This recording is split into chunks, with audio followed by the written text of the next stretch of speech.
Webinar M1 exchange और India की largest infrastructure magazine NBMCW के सहयोग से कर रहे हैं और मैं आप सबका धन्यवाद करता हूं कि आपने अपना कीमती समय निकालकर इस एक इम्पॉर्टेंट डिस्कशन को आप सब ज्वाइन कर रहे हैं।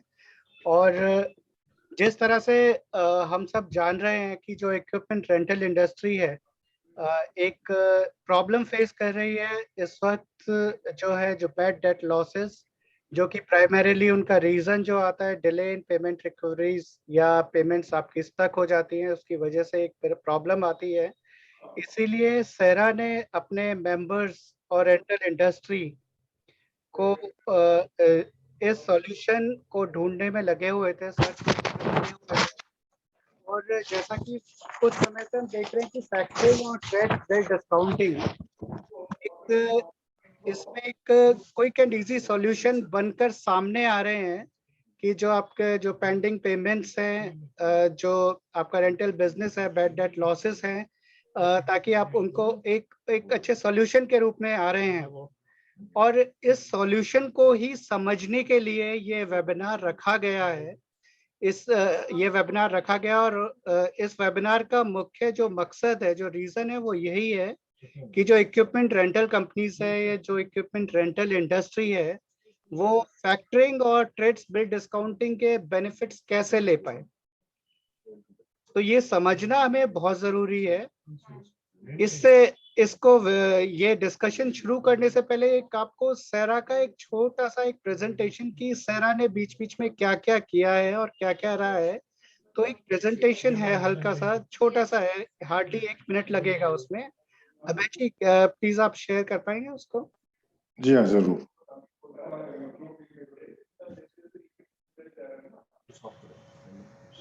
आप सभी देख पा रहे हैं स्क्रीन को? जी ठीक है सर।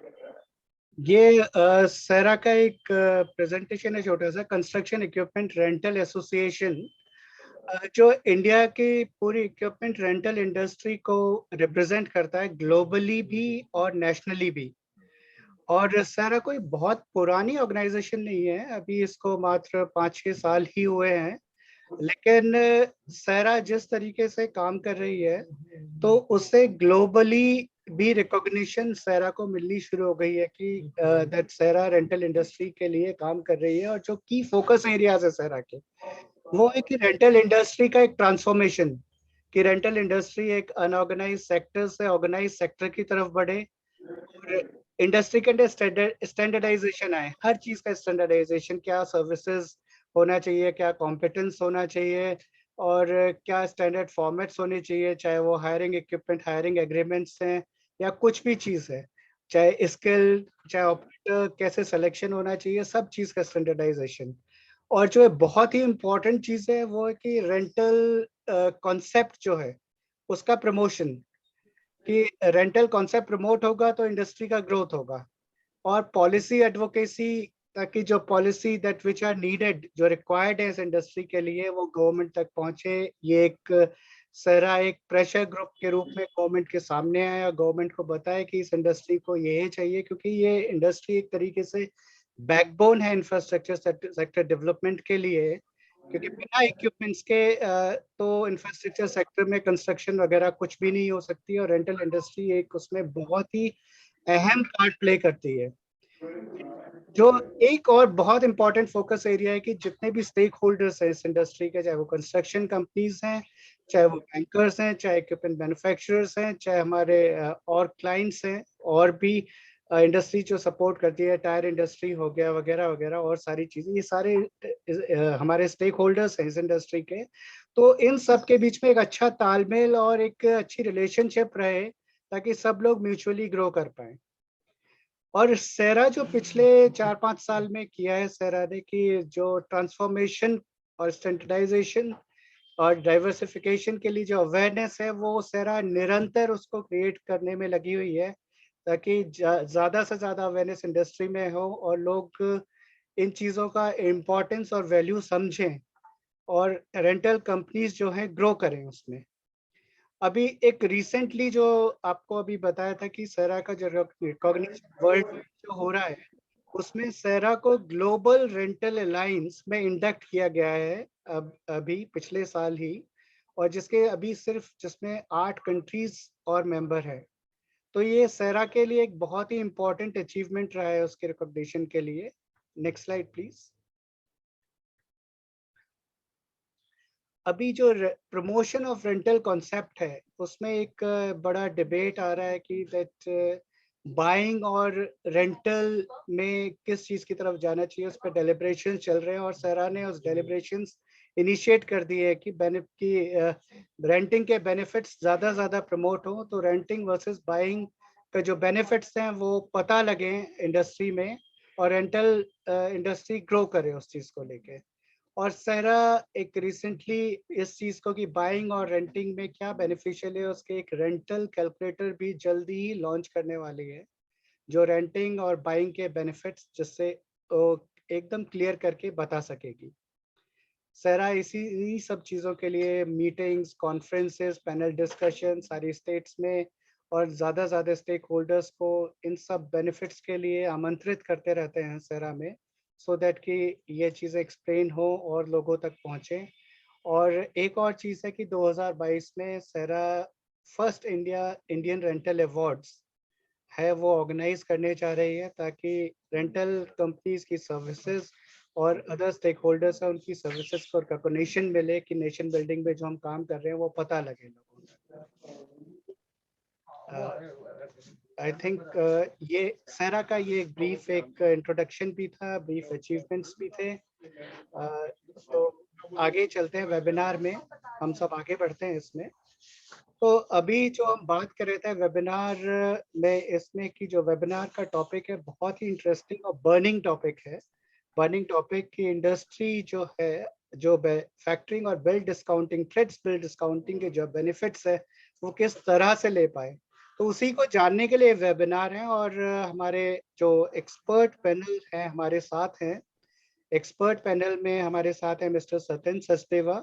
मिस्टर सत्यन सचदेवा सेरा के फाउंडर मेंबर हैं और सेरा के करंट सेक्रेटरी जनरल हैं, जो सेरा के निगरानी में और बाकी सारे मेंबर्स और सीनियर मेंबर्स के उसमें जो है गाइडेंस में सेरा आगे बढ़ती जा रही है।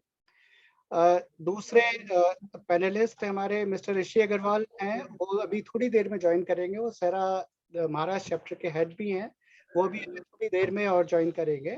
और हमारे साथ में M1 एक्सचेंज की एक्सपर्ट टीम है पूरी हमारे साथ में इस वक्त, जिसमें मिस्टर अभय सिंह राठौर है जो M1 एक्सचेंज के सीनियर डायरेक्टर हैं एंड हेड ऑफ ऑपरेशंस हैं। इनको 25 साल का एक्सपीरियंस है अक्रॉस डिफरेंट इंडस्ट्रीज में। और हमारे साथ में इसके अलावा मिस्टर विशाल कुमार हैं जो M1 एक्सचेंज के ही सीनियर डायरेक्टर हैं, और रितेश जैन जी हैं जो deputy vice president M1 exchange में हैं। तो हम सारे जो एक्सपर्ट पैनल है हमारा पूरा तैयार है ये बेनिफिट्स और ये जानने के लिए, ये बताने के लिए आप सब लोगों को कि आखिर में ये जो बिल डिस्काउंटिंग है, ट्रेड्स बिल डिस्काउंटिंग है, फैक्टरिंग है, ये किस तरह से बेनिफिशियल हो सकती है इंडस्ट्री के लिए, क्योंकि इंडस्ट्री के लिए ये चैलेंज है, अभी इस वक्त एक बहुत बड़ा चैलेंज है, तो ये चैलेंज एड्रेस करना ही बहुत जरूरी है। इससे पहले मैं आमंत्रित करूंगा नेक्स्ट उसमें मिस्टर सत्यन सचदेवा जी को कि वो थोड़ा सा करंट सिनेरियो जो है इस पर्टिकुलर प्रॉब्लम को लेके, जो बैड डेट लोन्स हैं, पेमेंट इश्यूज हैं इंडस्ट्री के अंदर, थोड़ा उसको एक्सप्लेन करें उस सिनेरियो को। Mister Satyan Sachdeva ji. Thank you, Nirmesh. You have briefed it so nicely. I mean, you talked really good about Sera and what Sera is doing for the entire rental fraternity and the entire, infra space. So good afternoon, everyone. And we have such a wonderful audience. We have a lot of rental companies already joined, leading rental companies already joined. I can see a lot of names. So welcome, everyone. This is undoubtedly the best audience. और हम आगे बढ़ेंगे और मैं welcome करूंगा अभय जी का, विशाल जी का, रितेश जी का, एंड अभिनंदन है आपका। सो हमारी पहले जैसे बात हुई कि हम लोग हिंदी इंग्लिश दोनों में बात करेंगे, so will try to make it, I mean कुछ ना कुछ सॉल्यूशन निकलना चाहिए. This is really required in terms of the working capital and the right cash flows in the rental industry. And when we talk about cash flows, it is not just for only the rental companies, it is for all the MSME industry. The complete MSME industry is facing the similar issues in terms of delay of payments and stuck up payments, and a lot of bad recoveries are also there, wherein there is no recovery, कोई recovery नहीं हो पाता, and बहुत ज़्यादा उसके अंदर issues हैं. And अगर rental companies के पास right cash flows होगा तो बहुत अच्छा business build कर सकते हैं. Fortunately, rental industry has grown up nicely, and we are now at a penetration of 25 to 30%, जो कि सिर्फ 5 से 10% होता था आज से 4 से 5 साल पहले. तो बहुत अच्छा rental industry ने grow किया, लेकिन साथ में challenges भी हैं. So वो challenges को address करने के लिए I think this is one wonderful option I came across. तो मुझे लगता है कि factoring, though now as it is not that popular, उतना popular नहीं है, लेकिन factoring में बहुत possibilities हैं कि हमारे cash flows ठीक हो जाएं, हमारा working capital के लिए हमें loans ना लेने पड़े, loan ना लेके अगर हम factoring के through, and also that bill discounting part of it. It is not just factoring. These are two different things. वो आप Abhay ji, Vishal ji, you'll be able to elaborate it on a later stage. But then what I am able to understand, even this bill discounting is a wonderful thing. But I don't know whether हम लोग और बड़ी companies जो corporates हैं, petty contractors हैं, I don't know whether we are on the same page in terms of, you know, implementation of factoring. अगर implementation factoring का हो जाता है, bill discounting का हो जाता है, so that will come in as a revolution, I'm telling you. अभी क्या है, बहुत सारे rental companies को, MSME, I think it is close to 30% of the entire GDP. 30% MSME का है growth, and we are talking about $5 trillion economy, you know, जहां हम focus कर रहे हैं, उसके लिए अगर cash flows नहीं होगा, तो हम लोग motivated नहीं होंगे. Including my company, we are facing, every single company, rental company is facing this cash flow crunch, you know. तो अगर हमारा cash flow ठीक हो जाए, तो हम लोग multifold grow कर सकते हैं. मतलब it will be an exponential growth. So factoring, what I am able to understand, Europe में, America में, Africa में, it is growing great. But India में, Asia में, Middle Asia में कुछ issues हैं. यहाँ पे the penetration of factoring, I don't know whether people are aware it or not. I'm sure कि अगर हम rental companies के बारे में सिर्फ बात करेंगे अभी, तो they must not be really aware of. Not everyone, maybe few of the rental companies are aware of. इसी के लिए ये webinar हमने सबने मिलके organize किया है with M1 Exchange and all the senior management of M1 Exchange, कि हम समझ सकें कि factoring से, bill discounting से हमारे cash flows कैसे better होने वाले हैं, कैसे हम और better grow कर सकते हैं. तो this is really required. Every MSME, and unfortunately judiciary के भी issues हैं. I must, though it is a sensitive matter, check bouncing में भी 3-3 साल तक पैसा नहीं मिलता है. तो कुछ ना कुछ तो problem है. I'm not saying कि कोई पैसा नहीं देता है. उनके साथ भी हमारे जो principal contractors हैं, they are also facing the same cash flows crunch, you know. उनको भी वही problem है जो हमें problem है. So we must not blame those contractors or infra companies. कहीं ना कहीं the entire supply chain is missing something. I don't know whether we need to bring in some technology, and that we are already doing. Sarah is doing. Sarah is already doing this representation to MSME already. Ministry of Finance में हम बहुत बार लिख चुके हैं. MSME ministry में लिख चुके हैं, NHAI को लिख चुके हैं कि कुछ ऐसा फ्रेमवर्क बनाएं जिसमें नॉट जस्ट रेंटल कंपनीज, उसके साथ जितने भी वेंडर्स हैं, हम सब लोग का पेमेंट सिक्योर हो जाए, at least some part of it. 5 crore का रेंटल कंपनी का अप्रोक्सीमेटली डेट 2-2 करोड़ रुपए है. It is hard to survive, though we are all growing. आप देखेंगे सब लोग मशीन खरीद रहे हैं, but that thanks to banks, you know, those NBFCs, those the banks are supporting us like anything. But at the same time, cash flows अगर ठीक होंगे तो और ज्यादा लोन लेने की जरूरत नहीं पड़ेगी. तो सारी रेंटल कंपनीज को बहुत ज्यादा जरूरत है फैक्टरिंग की, बिल डिस्काउंटिंग की, and if there is something else, we would like to listen from you. So what I'm able to understand, it is excellent in Europe and America. African this continent, this has already picked up well. अभी मुझे सुनने में आया बांग्लादेश ने भी factoring को बहुत अच्छे से अडॉप्ट कर लिया है.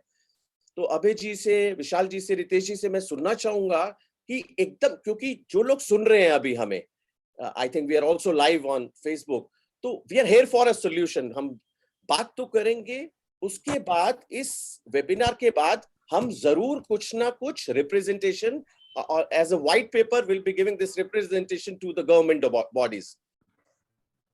We are already working with PhD Council, FICCI, SOCHM, and a lot of other, relevant government bodies.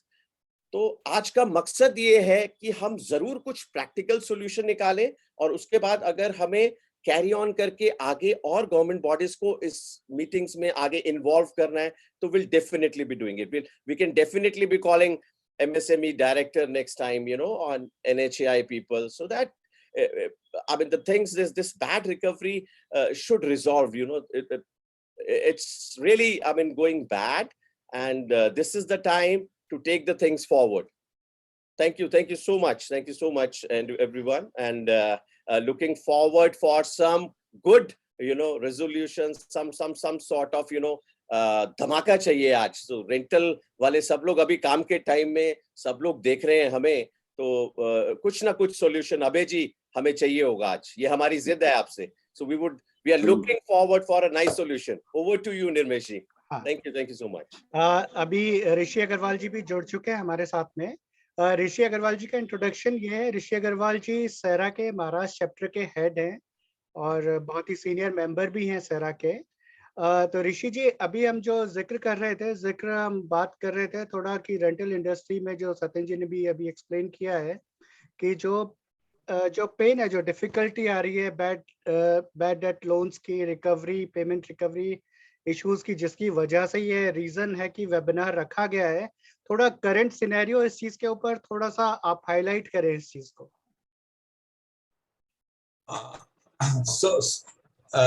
Very good afternoon, rather good afternoon to all of you.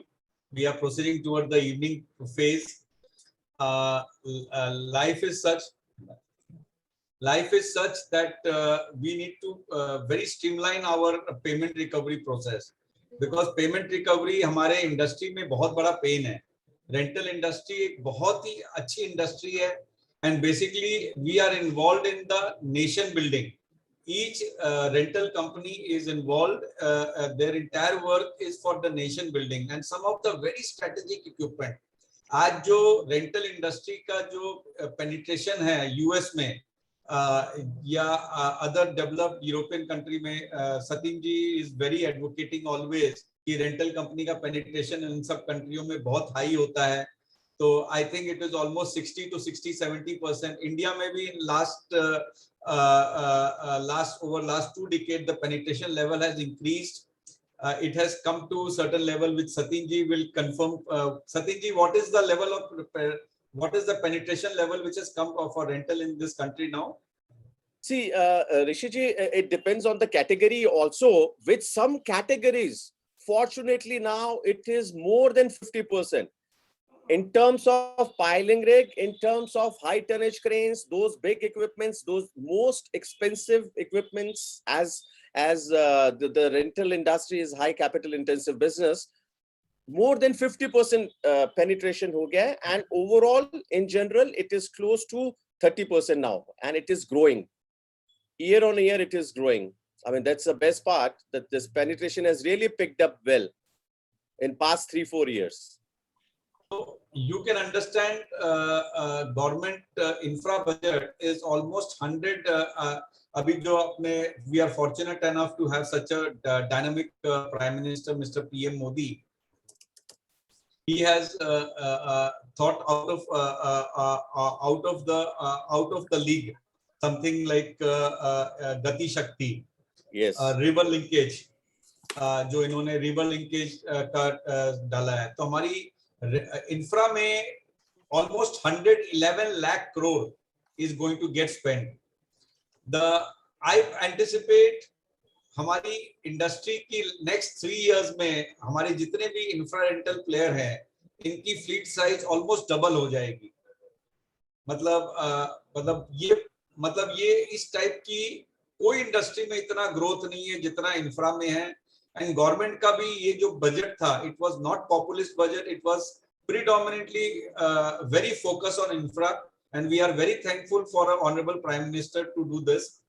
Now coming down to the predominant role of M1, I like to state one thing very clear, that yesterday when I was having a chat with Abhay Singh ji was mentioning that any company which has got a turnover of 500 crore plus should should benefit their vendor with factoring, with various trade platform.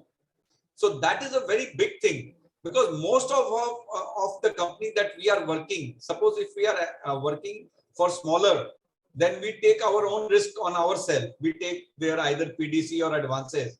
But हमारा क्या है, बहुत जगह जो बड़ी बड़ी company है, जो अच्छी कंपनी साइज है, गुड साइज है, आज जैसे ले लीजिए सद्भाव का ले लीजिए, या दिल्ली में और भी बड़ी बड़ी कंपनियां हैं जहां पे पेमेंट बहुत डिले हो जाता है, पर वो कंपनी बड़ी है बट पेमेंट डिले हो जाता है। तो अगर हम वो 500 करोड़ के ऊपर का टर्नओवर किया हुआ है, तो अगर हमारे को फैक्टरिंग हो जाती है, वो कंपनी हमारे को फैक्टरिंग कर देती है, और if they come on your platform and we also are registered on your platform, then this is workable. If you people can help us to offload 50% of our recovery tension, it's a real win-win scenario for all our members. I hand over the mic to the M1 team so that they can continue. अब मैं mister Abhay Singh ji को आमंत्रित कर रहा, invite कर रहा हूँ कि अभय सिंह जी अब आप आगे टेक ओवर करें और बताएं कि फैक्टरिंग और जो ट्रेड्स बिल डिस्काउंटिंग आखिर में है क्या और कैसे काम करती है, सो दैट कि ज़्यादा से ज़्यादा रेंटल इंडस्ट्री को बेनिफिट्स हो, कि लोग समझें इस चीज़ को और इस चीज़ को यूज करें। धन्यवाद श्री सचिन सचदेवा, श्री ऋषि अग्रवाल और सेरा की पूरी टीम। मैं अभय सिंह राठौर, मेरे सहयोगी श्री विशाल कुमार और श्री रितेश जैन की तरफ से आपको M1 की तरफ से आप सभी का स्वागत, अभिनंदन, और हम आप सभी का धन्यवाद कहेंगे कि आप लोगों ने हमको यहाँ पे बुलाया और एक जो बिल डिस्काउंटिंग और एक स्ट्रेस पेमेंट की बात करेंगे, उसके ऊपर जो है हम आज चर्चा करेंगे। और मैं आप सभी को एक प्रेजेंटेशन है हमारा, उसे दिखाएंगे। तो मैं आपसे इंग्लिश और हिंदी दोनों में बात करूंगा, और आप जहां भी आपको लगता है तो आप जरूर पूछें। पिछले 2 साल से हम लोग वेबिनार जो है अटेंड करते करते काफी मतलब शुद्ध हिंदी में बोलूंगा तो पक चुके हैं। तो मेरा यही कहना है कि देखिए, टेक्नोलॉजी के कारण एक ये अपॉर्चुनिटी है कि हम कम से कम एक दूसरे को देख तो पा रहे हैं, क्योंकि बीमारी के कारण जो 2 साल से चल रही है, बट स्टिल हम कोशिश ये करेंगे कि ये वन साइडेड नहीं हो।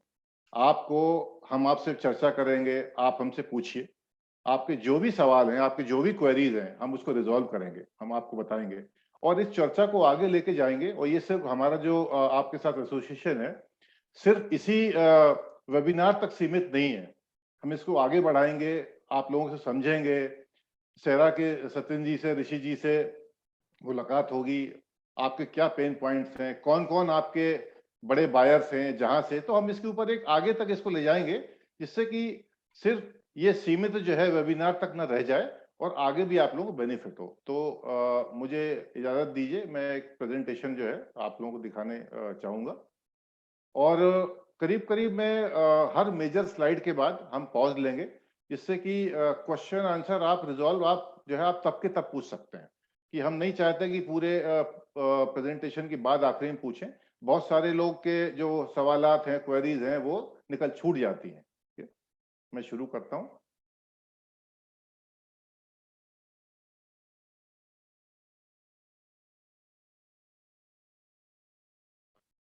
आप सभी लोग ये प्रेजेंटेशन को देख पा रहे हैं sir? Yeah, it is visible. जी ठीक है सर, मैं शुरू करता हूं। तो सर हम जैसा कि आपको बताया, हमारा M1 एक्सचेंज जो है हमारा ब्रांड नेम है, और जो कंपनी का नाम है वो माइंड सॉल्यूशन प्राइवेट लिमिटेड है। और हमारा जो लोगों के नीचे आप देख रहे हैं, थीम है टुमारोज मनी टुडे। इसका मतलब जो पूरी डेफिनेशन ये है कि जो पैसा आपको कल मिलना है हम आपको आज दिलवाएंगे, मतलब एडवांस पेमेंट कराएंगे आपको। अगर आप देखेंगे ये स्लाइड, हम सबसे पहले समस्याओं के बारे में बात करेंगे कि दिक्कत क्यों होती है बिजनेस करने में, कि ये जो बायर वेंडर जो भी सप्लायर की रिलेशनशिप है, तो क्या होता है आपको जो है कि बिजनेस लिमिट जो है टू स्केल के साथ हमने आपको इसको डिफाइन किया है कि आप लोग जब भी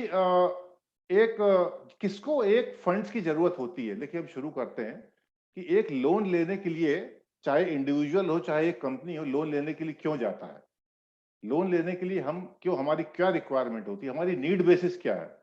हम या तो एक नया बिजनेस शुरू करना चाहते हैं या हम अपने एग्जिस्टिंग बिजनेस को रन करने के लिए ओपेक्स या कैपेक्स रिक्वायरमेंट के लिए जाते हैं। हमारी दोनों रिक्वायरमेंट, हमको अपना बिजनेस रन करने के लिए कंटिन्यूअसली रोटेटिंग फंड्स की जरूरत पड़ती है, तो हम उसके लिए हमको फंड्स की जरूरत होती है।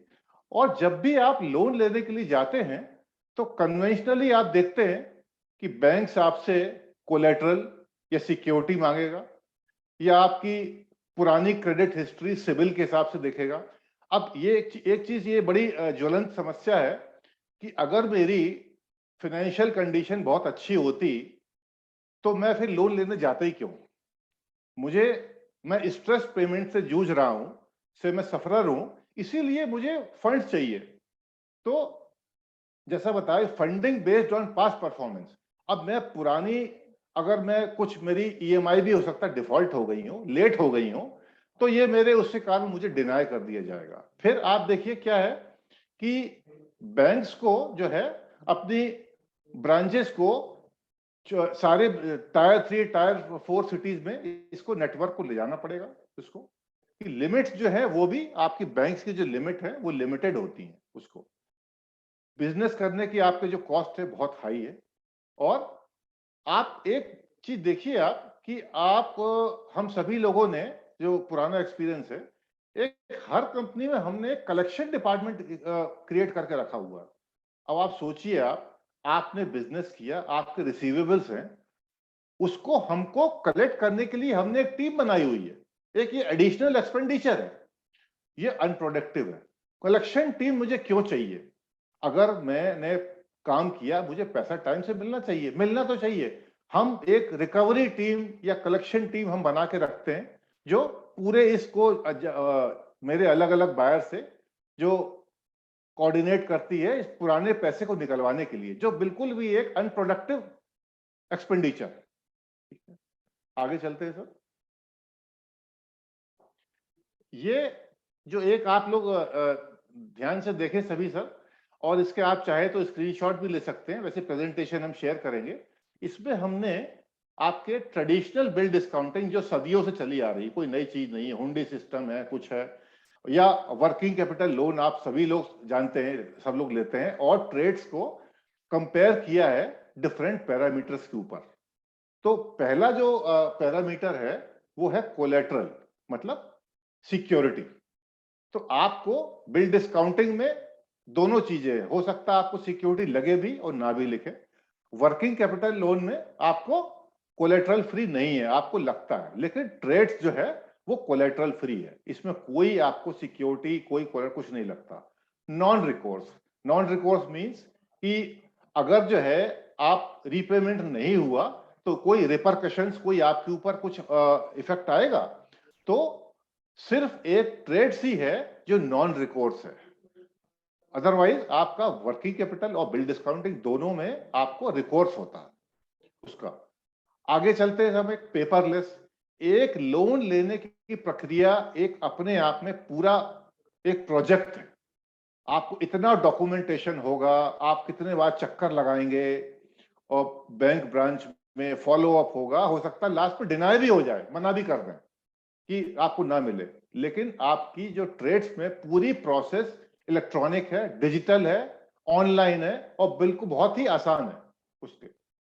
अब चौथा पैरामीटर होता है सर कि डिपेंडेंट अपॉन फाइनेंशियल हेल्थ, कि क्या आपको ये फैसिलिटी आपकी फाइनेंशियल हेल्थ के ऊपर देखते हुए मिलती है।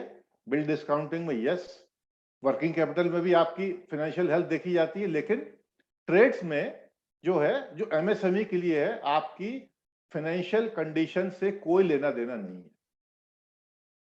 हम एक रेट ऑफ इंटरेस्ट के बारे में बात करेंगे, इसकी एक बहुत ही डिटेल स्लाइड आगे है जिसमें हम चर्चा करेंगे, बट अभी जानने के लिए जो बिल डिस्काउंटिंग है नॉर्मल आपकी वो 12 से 16% है, वर्किंग कैपिटल भी 12 to 16% है, पर ट्रेड्स पे जो आपकी ट्रेड्स के थ्रू बिल डिस्काउंटिंग होती है वो 4 to 9% पर एनम है। हम बिल डिस्काउंटिंग की पूरी एक स्लाइड है उस पर चर्चा करेंगे, ये पर एनम है। फिर आगे देखते हैं कि number 6 reflection in book of accounts. तो अगर ये बिल डिस्काउंटिंग है नॉर्मल तो आपकी बोरोइंग दिखती है, वर्किंग कैपिटल में भी बोरोइंग दिखती है, लेकिन जो ट्रेड्स है वो आपकी बोरोइंग नहीं है। यहां आपने अपनी इनवॉइस को सेल ऑफ कर दिया, आपकी इनवॉइस बिक गई मार्केट प्लेस में। दूसरा, यहां क्या आप लिमिट्स के ऊपर डिपेंडेंट होते हैं? बिल डिस्काउंटिंग और वर्किंग कैपिटल में दोनों लिमिट दी जाती हैं आपके देखते हुए, लेकिन ट्रेड्स में कोई लिमिट्स नहीं है इसका, तो लिमिटलेस है। प्रोसेसिंग फी, स्टैंप ड्यूटी, आपको जब भी आप लेने जाते हैं आपको कोई प्रोसेसिंग फी लगाई जाती है, दोनों पहले दोनों प्रक्रिया में। लेकिन ट्रेड्स में कोई स्टैंप ड्यूटी, कोई रजिस्ट्रेशन नहीं है, ये सारा जो है कॉस्ट जो है ट्रेड्स बियर करता है। रजिस्ट्रेशन जब आप कराने जाएंगे बैंक में आपको, तो आपको पूरी जो है प्रोसेस है, आपको पेपर वर्क करना पड़ता है, लेकिन ट्रेड्स में कंप्लीटली ऑनलाइन रजिस्ट्रेशन है, एक भी आपको डॉक्यूमेंट देने की जरूरत नहीं है, सब कुछ ऑनलाइन है उसको। एडमिनिस्ट्रेटिव चार्जेस, अदर्स, ये रीड बिटवीन द लाइंस है। एडमिनिस्ट्रेटिव चार्जेस आप समझ सकते हैं कैसे लिखा जाता है, तो बैंक में बिल डिस्काउंटिंग में हो सकता ना भी हो और हो सकता हो, तो ये कोई चार्जेस नहीं है ट्रेड्स में, कोई भी चार्जेस अदर देन आपके जो ट्रांजैक्शन चार्जेस के अलावा कोई चार्जेस नहीं है, ट्रांसपेरेंसी है। चॉइस ऑफ फाइनेंसर बहुत इंपॉर्टेंट रोल है यहाँ पे, कि आप अगर बिल डिस्काउंटिंग करा रहे हैं या वर्किंग कैपिटल लोन ले रहे हैं, तो आप जिस पर्टिकुलर बैंक से, फाइनेंशियल इंस्टीट्यूशन से ये फैसिलिटी ले रहे हैं, वो आपको जिस रेट पे देगा आप उसी पे लेंगे। लेकिन ट्रेड्स की ये बहुत बड़ी एडवांटेज है कि आप जो है, जो आपको यहाँ फाइनेंसिंग होती है आपकी इनवॉइस के ऊपर, जो डिस्काउंटिंग होती है, वो ई बिडिंग, इलेक्ट्रॉनिक बिडिंग के थ्रू मार्केट प्लेस पे होती है, जिसमें आप खुद इसको सिलेक्ट करते हैं कि मुझे कितने इंटरेस्ट रेट पे अपनी इनवॉइस को डिस्काउंट कराना है।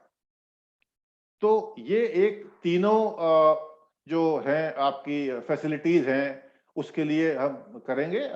आप कोई भी आप लोग इसके बारे में कुछ पूछना चाहेंगे कि हम आगे चलें?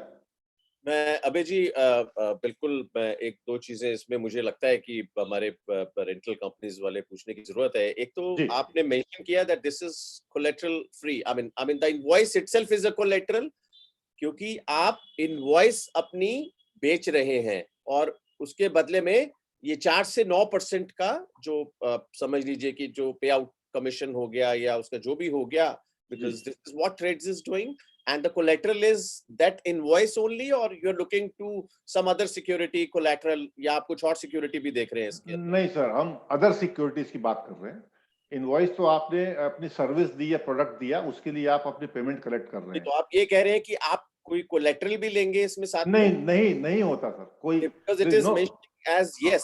नहीं, collateral free. It is free. Okay. It is free. Attribute is collateral free. See, there is no collateral. Otherwise, अगर आप बिल डिस्काउंटिंग वगैरह में कराएंगे तो आपको कुछ कोलेटरल लगेगा, इसे नहीं होगा, आपको फैसिलिटी नहीं मिलेगी। जो हम समझ पा रहे हैं कि ये सब ऑनलाइन ट्रांसपेरेंट है और इस पे बिडिंग करेंगे। I think maybe some of the financers they will bid for it, और फिर उस बिडिंग के हिसाब से हमारे ऊपर है कि हम वो इनवॉइस बेचें या ना बेचें, और उसको ऑफर को हम रिजेक्ट भी कर सकते हैं। जी हाँ, बिल्कुल। अगर आप नहीं कंपल्शन की 9% गया तो 9% देना पड़ेगा, इज इट अ कंपल्शन? नहीं, बिल्कुल कंपल्शन नहीं है सचिन जी। जब भी आप अपनी इनवॉइस ट्रेड्स प्रक्रिया के थ्रू अपलोड करते हैं और उसको बायर अप्रूव करता है, वो मार्केट प्लेस पे बिडिंग के लिए जाती है। तो अगर आपको नहीं पसंद आ रहा है जो फाइनेंसर्स बिडिंग कर रहे हैं, तो आप मत एक्सेप्ट करिए, मत करिए। तो उस केस में आपका ये जो है यूजुअली 3 दिन का टाइम होता है, उसके बाद अपने बिड अपने आप एक्सपायर हो जाएगी, तो आपकी नॉर्मल कोर्ट से पेमेंट होगी। कोर्ट से आपके ऊपर पेमेंट, कोई, जी हाँ, कोई दबाव नहीं है आपके ऊपर कि आप एक्सेप्ट करें। so it is really is it really regulated as of now in India? Yes, this I is mean, the regulated by regulation is RBI. there, the government this thing is there. Yes, this platform is entirely regulated. अभी आप आगे की slide में देखेंगे जहां M1 exchange के बारे में बताएंगे, तो this is entirely regulated by RBI. ठीक है, ये गॉट इट। ऐसे जैसा हुंडी सिस्टम आपने बोला वो चलता था पहले, I think it is something similar to that. जी जी जी जी, एग्जैक्टली आगे बढ़ सकते हैं। हुंडी में मैं माफी चाहूंगा, थोड़ा सा ऐड करता हूँ। मेरा नाम विशाल, आप सभी का आभार। यहाँ पे एक चीज थोड़ा फर्क ये है कि हुंडी के केस में 1-to-1 रिलेशनशिप होती है, दैट, या फिर अगर हम नॉर्मल किसी टर्म लोन को लेने जाएं या फिर नॉर्मल फाइनेंसिंग फैसिलिटी को लेने जाएं, so there is always a 1-to-1 relation between a bank and a recipient, जो कि यहाँ पर नहीं है। That's a wonderful aspect, which means, say for example, on one particular day your bill number 1 is discounted by Yes Bank, assuming, but bill number 2 on a subsequent date can be discounted by, let's say, Bank SBI, which means you may not have a direct 1-to-1 relation with Yes Bank or SBI, or for that matter any other bank, but the beauty of this platform is the facility of transacting with any bank is still there, in spite of the fact that you only register once with M1 exchange. So that's a added advantage. Great, thank you Vishal. yeah, we can continue, yeah. Okay, will move on. So जैसा आपने पूछा, तो यहाँ trades के बारे में आपको बताएंगे। जो ट्रेड्स है, ये trade receivable electronic discounting system, ये एक प्रक्रिया है जिसमें 3 तरह के कस्टमर्स होते हैं, एमएसएमई सप्लायर्स, फाइनेंसर्स और बायर, जो इंडिपेंडेंटली एक ट्रेड्स प्लेटफॉर्म पर रजिस्टर करते हैं। इनका आपस में इनकी कोई रिलेशनशिप नहीं है, जैसा विशाल ने भी बताया आपको, बट ट्रेड्स जो है इस पूरी प्रक्रिया को चलाने वाला एक सिस्टम है जिसमें इंडिपेंडेंटली एक एमएसएमई रजिस्टर करेगा, फाइनेंसर रजिस्टर करेगा और बायर रजिस्टर करेगा। हाँ, ये जरूर है कि बिल डिस्काउंटिंग कराने के लिए एमएसएमई को उसका कॉर्पोरेट बायर भी प्लेटफॉर्म पर होना जरूरी है, क्योंकि आपको पहले दिखाया गया था कि नॉन रिकोर्स, तो जो आपको इतना लो इंटरेस्ट रेट पे जो बिल डिस्काउंटिंग हो रही है, वो फाइनेंसर आपके बायर की फाइनेंशियल क्रेडिबिलिटी के कारण दे रहा है। आपसे वो कुछ नहीं पूछ रहा है, कुछ नहीं मांग रहा है, पुरानी कोई हिस्ट्री नहीं, कुछ नहीं। तो जो लो इंटरेस्ट रेट आपको मिल रहा है वो आपकी बायर की फाइनेंशियल क्रेडिबिलिटी पे मिल रहा है, लेकिन ये सब इंडिपेंडेंट रिलेशनशिप है ट्रेड्स पे इनके। तो एक एमएसएमई को अगर ट्रेड्स पे रजिस्टर करना है तो उसको अपने बायर या existing financer, working capital bank या किसी से कंसेंट लेने की, इजाजत लेने की कोई जरूरत नहीं पड़ती। सिस्टम के हिसाब से आप ट्रेड्स पे रजिस्टर कर सकते हैं कभी भी बिना किसी परमिशन के अपने बायर या फाइनेंसर से, क्योंकि एक बार आप, जैसे बताया, एक बार आप रजिस्टर करने के बाद आपके लिए पूरा एक ग्लोबल जो है प्लेटफॉर्म तैयार हो जाता है, जिसमें आप किसी भी बायर की जो आप आगे बिजनेस करेंगे तो आप जुड़ते जाते हैं, उसके साथ आप बिल डिस्काउंटिंग कराते, उसको आप करा सकते हैं आप। तो आपको नया कुछ भी पेपर वर्क कहीं कुछ करने की जरूरत नहीं है। तो इसमें आपके बायर्स मल्टीप्लाई होते जाते हैं। जैसे आपका बिजनेस ग्रो करेगा, आपकी फाइनेंशियल कंडीशन इंप्रूव होगी, तो आपके नए नए बायर जुड़ेंगे, तो जो भी बायर आपके ट्रेड्स प्लेटफॉर्म पे होंगे उनके साथ आप बिजनेस कर सकते हैं। तो इसके लिए कौन लोग इस पे, एमएसएमई जब सप्लायर की बात करते हैं तो सप्लायर कौन हो सकता है? तो ट्रेड्स प्लेटफॉर्म गुड्स और सर्विस प्रोवाइडर दोनों को ही एंटरटेन करता है, जो किसी बायर को करते हैं, जहां पे कॉस्ट ऑफ फाइनेंसिंग बहुत कॉम्पिटिटिव रेट पे है, जहां रिकॉर्ड्स नहीं है, बहुत सिंपल डॉक्यूमेंटेशन है, वन टाइम है, ऑनलाइन सेल्फ रजिस्ट्रेशन है आपको बताया, और बेटर वर्किंग कैपिटल मैनेजमेंट है। आपको कोई रिकवरी टीम या कलेक्शन टीम रखने की जरूरत नहीं है। आप घर बैठे अपने ऑफिस में, अपने घर में, कहीं से भी आप इसको ऑपरेट कर सकते हैं। हमने इसको और अभी 1 साल में और एडवांस कर दिया है, मोबाइल ऐप आ गया है। तो अगर आप अपना मोबाइल ऐप से आप पूरा काम कर सकते हैं। आप अपनी इनवॉइस की फोटो खींच के अपलोड भी कर सकते हैं पूरा। मतलब मोबाइल ऐप इतना इजी है चलाना। आप मोबाइल से अपने फोटो खींचे, अपलोड करिए। बायर, आपका बायर भी मोबाइल से ही उसको एक्सेप्ट कर सकता है। फाइनेंसर बिड लगा सकता है, आप उस बिड को एक्सेप्ट करके डीओए साइन कर सकते हैं। डीओए वर्ड में आगे बताऊंगा। तो इतना ज्यादा इसको इजी है इसको करना। बैंक और एनबीएफसी, ये जो है ओरिजिनली जब ट्रेड्स का लेजिस्लेशन आया तो ये इस पे स्केड्यूल्ड बैंक और एनबीएफसी फैक्टर से एक अलग कैटेगरी होती है, वो लोग इस पे ऑपरेट कर सकते हैं। तो वो एक क्वालिटी पोर्टफोलियो इस पे बनाते हैं। उनके लिए देखिए, एक बैंक को किसी टायर 2, टायर 3, टायर 4 सिटी में नई ब्रांच खोलने की कोई इंफ्रास्ट्रक्चर की जरूरत नहीं है। उसके कॉस्ट ऑफ एडमिनिस्ट्रेटिव कॉस्ट काफी, मार्केटिंग कॉस्ट, क्लाइंट एक्विजिशन काफी कम हो जाती है। एक दिल्ली में बैठा हुआ एसबीआई बैंक ब्रांच आपके चेन्नई में, तिरुपुर में बैठे हुए एक कपड़ा व्यापारी, टेक्सटाइल एमएसएमई की बिल्कुल डिस्काउंट कर सकता है, जो आपस में कोई रिलेशनशिप नहीं है। ये इसकी ब्यूटी है। इसको ईज ऑफ डॉक्यूमेंटेशन है, बेटर डिसीजन मेकिंग है, आपके पास एनालिटिक्स होते हैं, सब कुछ दिखता है। और कॉर्पोरेट्स, गवर्नमेंट डिपार्टमेंट, पीएसयूज के लिए क्या फायदा है, उनकी वर्किंग कैपिटल ऑप्टिमाइज होती है, reduce procurement cost, improve vendor management. बहुत आपको आसान उसमें बताऊंगा कि यही लोग पूछते हैं कि भाई बायर बोलेगा मेरा बायर क्यों जान करे, मुझे क्या फायदा होगा। एक एंटायर इकोसिस्टम, या आप एक फैमिली सोच लीजिए कि एक वेंडर और बायर मिला के एक फैमिली है। तो फैमिली में जितना हैप्पी रिलेशनशिप होगी, वो परिवार उतना सुखी होगा।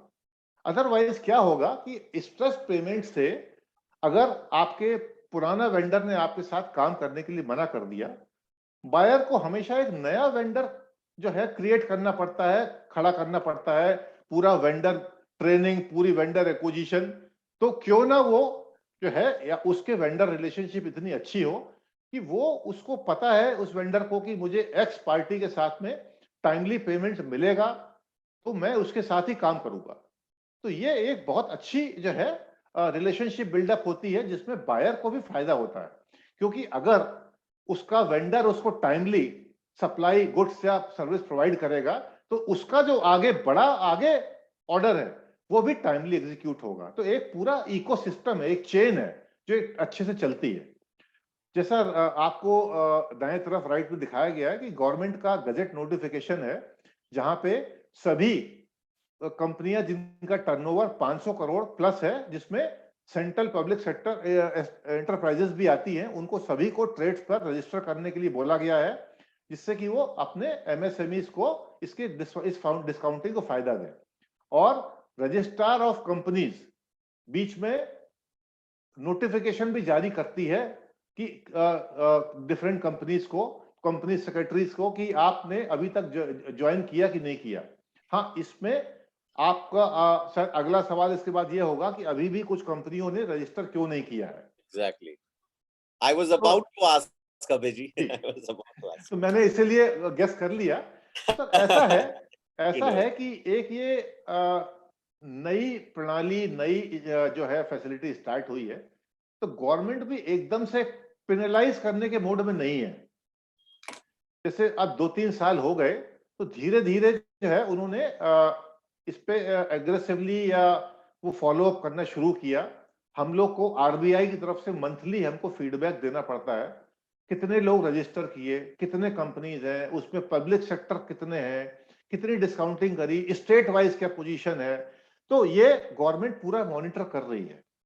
तो अभी जी बताएं, पूछें। तरफ करूंगा बीच में जी। हम लोग सबका बाप है एल&टी, उसको आप कैसे रजिस्टर करोगे? वो तो नहीं किया अभी तक, 500 करोड़ का टर्नओवर भी है, पर हमारे इंडस्ट्री का बाप है, उसको आप कैसे रजिस्टर? ये क्वेश्चन जरूर आएगा। तो देखिए L&T या फिर ये आगे नाम आप लेंगे टाटा प्रोजेक्ट, तो ऐसा नहीं है, इनके साथ पूरे प्रयास जारी हैं और इनके ये इतनी बड़ी कंपनी है कि किसी पूरी कंट्री की इकोनॉमी, मेरे ख्याल से छोटी मोटी कंट्री इकोनॉमी के बराबर इनका टर्नओवर हो जाता है। तो इनको भी पूरा कन्विंस करने की जो है फॉलोअप चल रहा है। और देखिए मैं कोई टाइमलाइन तो नहीं बोल सकता, सभी लोग कोशिश कर रहे हैं क्योंकि इनके बहुत बड़े गवर्नमेंट ऑर्डर्स होते हैं एक्चुअली। तो इनकी भी एक रिलेशनशिप गवर्नमेंट उस पे है, ये भी जो है खुद स्ट्रेस पेमेंट से ये खुद ही जो है इफेक्टेड है टाइम। बट मैं कोई कमिट नहीं कर सकता, लेकिन जो है जैसे गवर्नमेंट चाह रही है कि ज्यादा से ज्यादा, तो ये लोग भी जरूर आएंगे जो है धीरे धीरे। अगर आपको आगे आप देखेंगे स्लाइड पे, तो ये 5वां साल है जब अगली स्लाइड में आप देखेंगे एमएन एक्सचेंज के बारे में, जो ट्रेड्स स्टार्ट हुआ था। तो अप्रैल 2017 में ट्रेड्स का लाइसेंस हुए और पहला लाइसेंस हमें मिला, शुरुआत हुई। तो ये 5th ईयर है। तो धीरे धीरे जब ये अवेयरनेस बढ़ती जा रही है, बड़े बड़े और बायर जुड़ते जा रहे हैं, तो टाटा ग्रुप को भी काफी कंपनी आ चुकी हैं, बहुत बड़े बड़े ग्रुप्स की कंपनी आ चुकी है। तो हम यही आशा करते हैं कि, और जैसा आपने ऋषि जी बताया कि इस बार के बजट में सबसे ज्यादा एलोकेशन डिफेंस के बाद अगर मुझे याद पड़ता है तो वो इंफ्रास्ट्रक्चर सेक्टर के ऊपर ही है, रोड्स, पोर्ट्स, वाटरवेज, इन सब के ऊपर। तो ये कंपनियां अगर इनके जब इनके ऊपर बजट एलोकेशन है, तो डेफिनेटली इनकी जो है एशियन एडीबी की फंडिंग है, वर्ल्ड बैंक फंडिंग है, तो इनमें फंडिंग की अगर समस्या, पीछे से भी पेमेंट अच्छा होगा, तो ये कंपनियां भी आगे भी उतना एक्टिवली पार्टिसिपेट करेंगी। तो हमारा यही मानना है सर कि आने वाले इस साल में ये सिचुएशन काफी इंप्रूव होगी। अभय जी, एक थोड़ा सा बीच में मैं पूछना चाहूंगा जी। 3 चीजें हैं जो कि मुझे लगता है कि सब रेंटल कंपनीज आपसे पूछना चाहती हैं। On behalf of SERA I am asking you very bluntly, सुनने में सब बहुत अच्छा लग रहा है, मेरा बिल डिस्काउंट हो जाएगा, मेरा पैसा मेरे घर पे आ जाएगा जी। बहुत सारी कंपनीज, प्रिंसिपल कॉन्ट्रैक्टर्स की बात कर रहा हूं, वो रजिस्टर्ड ही नहीं है ट्रेड्स पे, because it's a new concept in India for sure. हमने पहले भी बात करी कि इंडिया में ये नया है, वर्ल्ड वाइड यूरोप में मैंने देखा कि इसका जो इम्पैक्ट है वो सबसे ज्यादा है, और वहां पे इजीली बिल डिस्काउंटिंग, फैक्टरिंग सब होता रहता है एंड अनडाउटली। लेकिन जितना हम अच्छी बातें बोल रहे हैं on this platform, whether it is actually like that, क्योंकि अगर ऐसा है तो ये बहुत बड़ी राहत मिलने वाली है to the entire rental fraternity, और सिर्फ रेंटल फ्रेटर्निटी को ही नहीं, सारे एमएसएमईज के लिए ये एक बहुत धमाकेदार खबर है। तो मैं तो I am getting excited, but अगर वो ट्रेड प्लेटफॉर्म पे कोई प्रिंसिपल क्लाइंट है हमारा, वो भी जूझ रहा है इन सब चीजों से, उसको भी अच्छा है, उसने 4 महीने बाद पेमेंट देनी है और वो आज हमें पेमेंट दे रहा है और उसके अंदर कुछ डिडक्शन होता है, तो इट इज ओके। और हमने ये भी बात करी थी कि जो हमारा प्रिंसिपल क्लाइंट है, चाहे कोई बड़े कॉर्पोरेट्स हो, चाहे मिड कैप कॉन्ट्रैक्टर्स हो, चाहे पेटी कॉन्ट्रैक्टर्स हो, इन तीनों ही जूझ रहे हैं कैश फ्लो से। It is not just about rental companies, the contractor is also facing the same issues. But इसमें क्या मिड कैप कॉन्ट्रैक्टर्स को भी लाया जा सकता है? क्या पेटी कॉन्ट्रैक्टर जो आज वो 10 मशीनें लेके काम कर रहे हैं, जिसका सिर्फ 20 करोड़ का टर्नओवर है, उसका क्या करें? किसी का 100 करोड़ का टर्नओवर है, 200 करोड़ का टर्नओवर है, वो क्या करे? एक लास्ट चीज और है, I mean these are 3-4 things, मैं इसको क्लब इन कर रहा हूं कि क्या ये मैंडेटरी है? आई थिंक इट इज मैंडेटरी कि 500 करोड़ से ऊपर की जो भी कंपनीज है, they need to register. I mean it is absolutely mandatory. Government की तरफ से ये बिल्कुल नोटिफिकेशन है कि ये मैंडेटरी है। तो अगर ये मैंडेटरी है, तो how come not everybody is joining TReDS, and what is the way forward?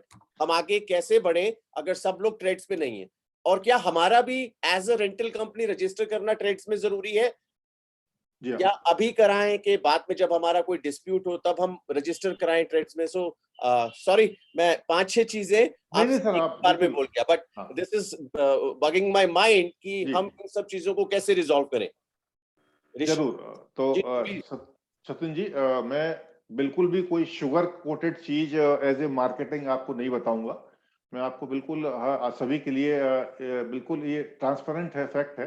Yes, point number 1 कि गवर्नमेंट की तरफ से नोटिफिकेशन है कि मैंडेटरी है 500 करोड़ प्लस की कंपनियों को जो मिनिस्ट्री ऑफ कॉर्पोरेट अफेयर्स या रजिस्ट्रार ऑफ कंपनीज में रजिस्टर, उनको इस पे रजिस्टर करना है। यस, तो अब अगला क्वेश्चन है कि अगर रजिस्टर करना है तो वो क्यों नहीं कर रहे हैं। जैसा मैंने आपको कहा कि नया कंसेप्ट है, आरओसी जो है नोटिस भी भेजती है।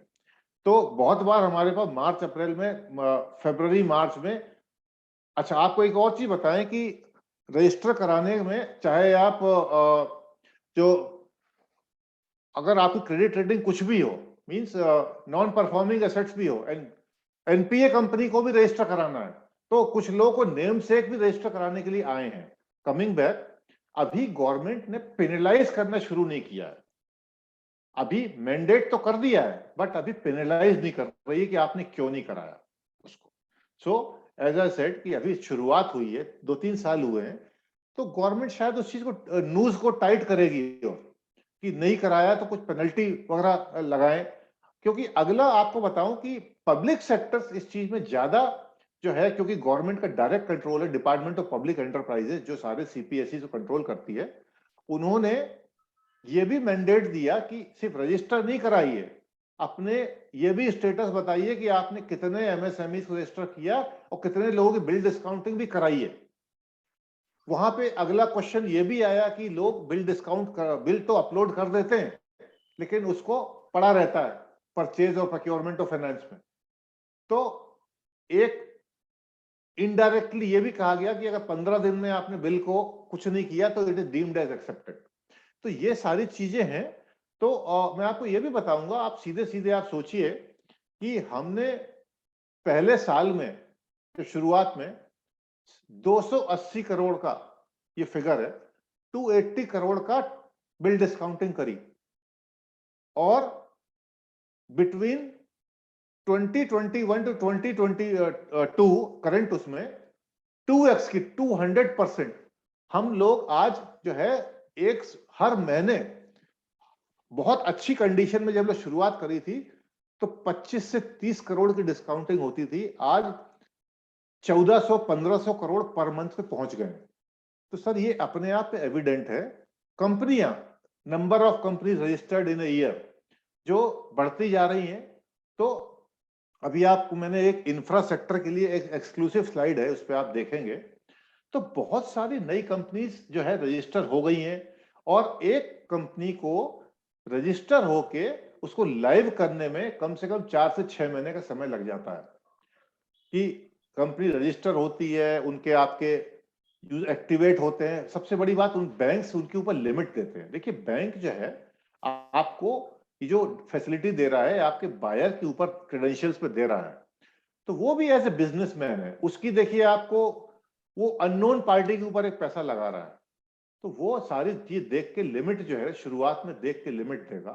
लिमिट बढ़ाई जाती है जब एक business relationship confidence building level बढ़ जाता है।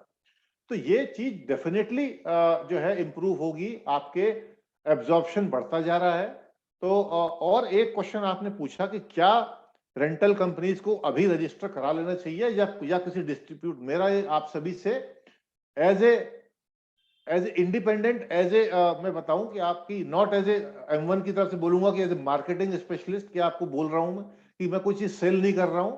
आप लोग डेफिनेटली रजिस्टर कराइए, कोई कॉस्ट ही नहीं है आपको रजिस्ट्री की आपको, क्योंकि आपको क्या होगा कि जब आपका बायर आ जाएगा और फिर आप भागेंगे रजिस्टर कराने के लिए, उस बीच में आपको टाइम लग जाएगा आते आते आपका। इससे अच्छा अगर आपका बायर अगर अभी नहीं भी है तो भी आप रजिस्टर कराइए, आपको कोई हार्म नहीं है। आपको क्या कॉस्ट है, आपको जो है जब आपका बायर आ जाएगा और बिल डिस्काउंट आप करेंगे, आपको तभी हम कुछ रजिस्ट्रेशन कॉस्ट आपसे लेंगे, जब आपको कुछ हम सर्विस देंगे, otherwise it is free of cost.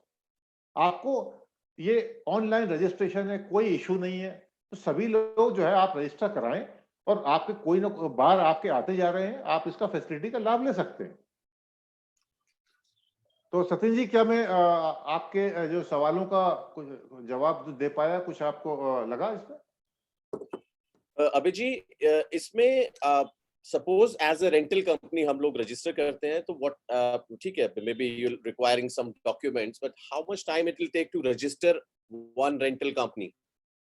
Sir, what is अगर द आप, लाइक? या मैं आपको बताता हूँ, if you are a proprietorship company, it is all standard documentation. आपके पास जीएसटी भी है, आपके पास पैन भी है, आपका एड्रेस प्रूफ भी है, सब कुछ है। आप आधा घंटे में रजिस्टर कर सकते हैं। आप घड़ी से लगा लीजिए, आप आधा घंटे में आप end to end agreement execute कर सकते हैं। ठीक है, ये एग्जीक्यूट करने के बाद हमारी टीम के पास जाता है, जहां आपके जो है एंटी मनी लॉन्ड्रिंग, उसमें वो सब चीजें, आपका पैन वैन सब कुछ चेक होगा, केवाईसी वगैरह चेक होगा, और within 24 hours working, 24 hour to 48 hours में आपको रजिस्ट्रेशन की मेल आ जाएगी एक्टिवेटेड उसका दिस। और अगर आप लिमिटेड कंपनी या पार्टनरशिप कंपनीज हैं, उसमें भी आप जो है, हमने फ्रिक्शन एरिया नहीं रखा है, आप रजिस्टर कर सकते हैं। लेकिन क्या होता है कि जो एग्रीमेंट एग्जीक्यूशन हो रहा है, वो डायरेक्टर के या प्रोप्राइटर के या पार्टनर जिसको आप नोटिफाई कर रहे हैं, उसके आधार बेस्ड ई साइनिंग हो रही है। तो आपको एक बीआर होता है, बोर्ड रेजोल्यूशन, आपको वो बीआर साइन बाद में आप करके दे सकते हैं, या आपको हम इन्फॉर्म कर देंगे कि ये डॉक्यूमेंट आप प्रिपेयर कर लीजिए। आप प्रिपेयर कर लीजिए, आप उसी ऑनलाइन पे आप कर जाइए, आपका पूरा वही है, कोई वही टाइम लगेगा। And this is free of cost registration. This is what you said. I mean, it is free of cost. अगर आपका बायर लाइव है और आपका तब आप ट्रांजेक्ट कर सकते हैं इमीडिएटली, तो then it is 5,000 plus GST registration है एक बार। और अगर आपका बायर अभी लाइव नहीं है या प्लेटफॉर्म पे नहीं है, तब अभी आपसे हम कोई कॉस्ट नहीं ले रहे हैं। Not stamp duty, stamp paper, everything हम प्रोवाइड कर रहे हैं आपको।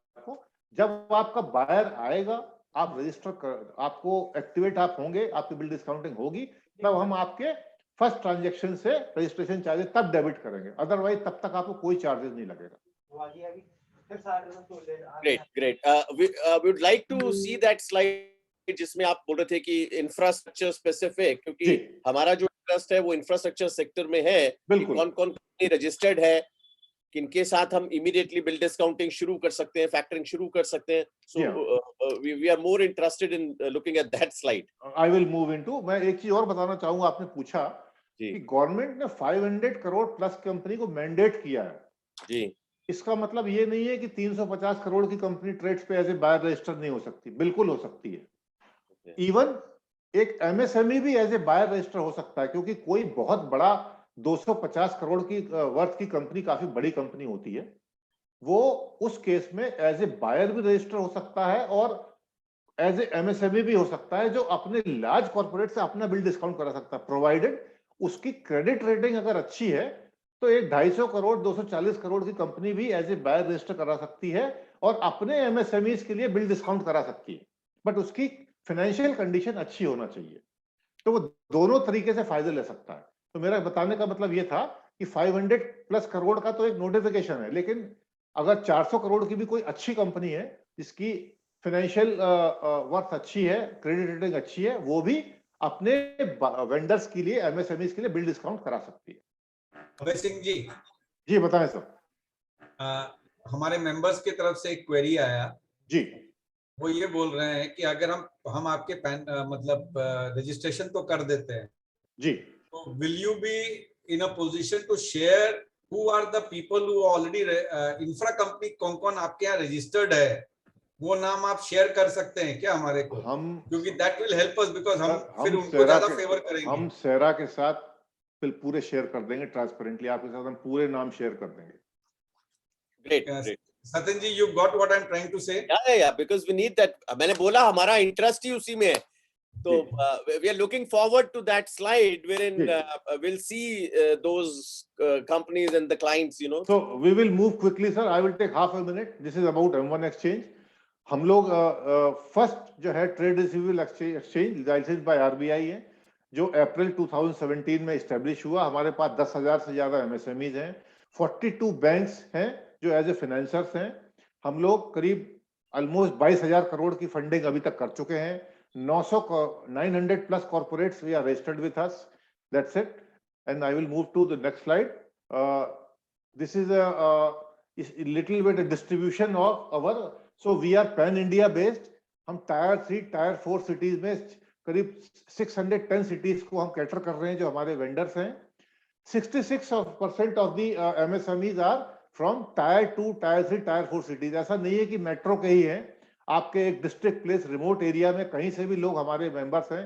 90% of the financing is to micro and small enterprises, and so we are penetration is all across the 4 regions। ये सर आप जो स्लाइड की बात कर रहे हैं इसमें मैंने दिखाया है कि हम जो है आपके जब हमने शुरुआत करी तो ये स्पेसिफिकली मैंने अपने यहाँ इंफ्रास्ट्रक्चर का निकाला है।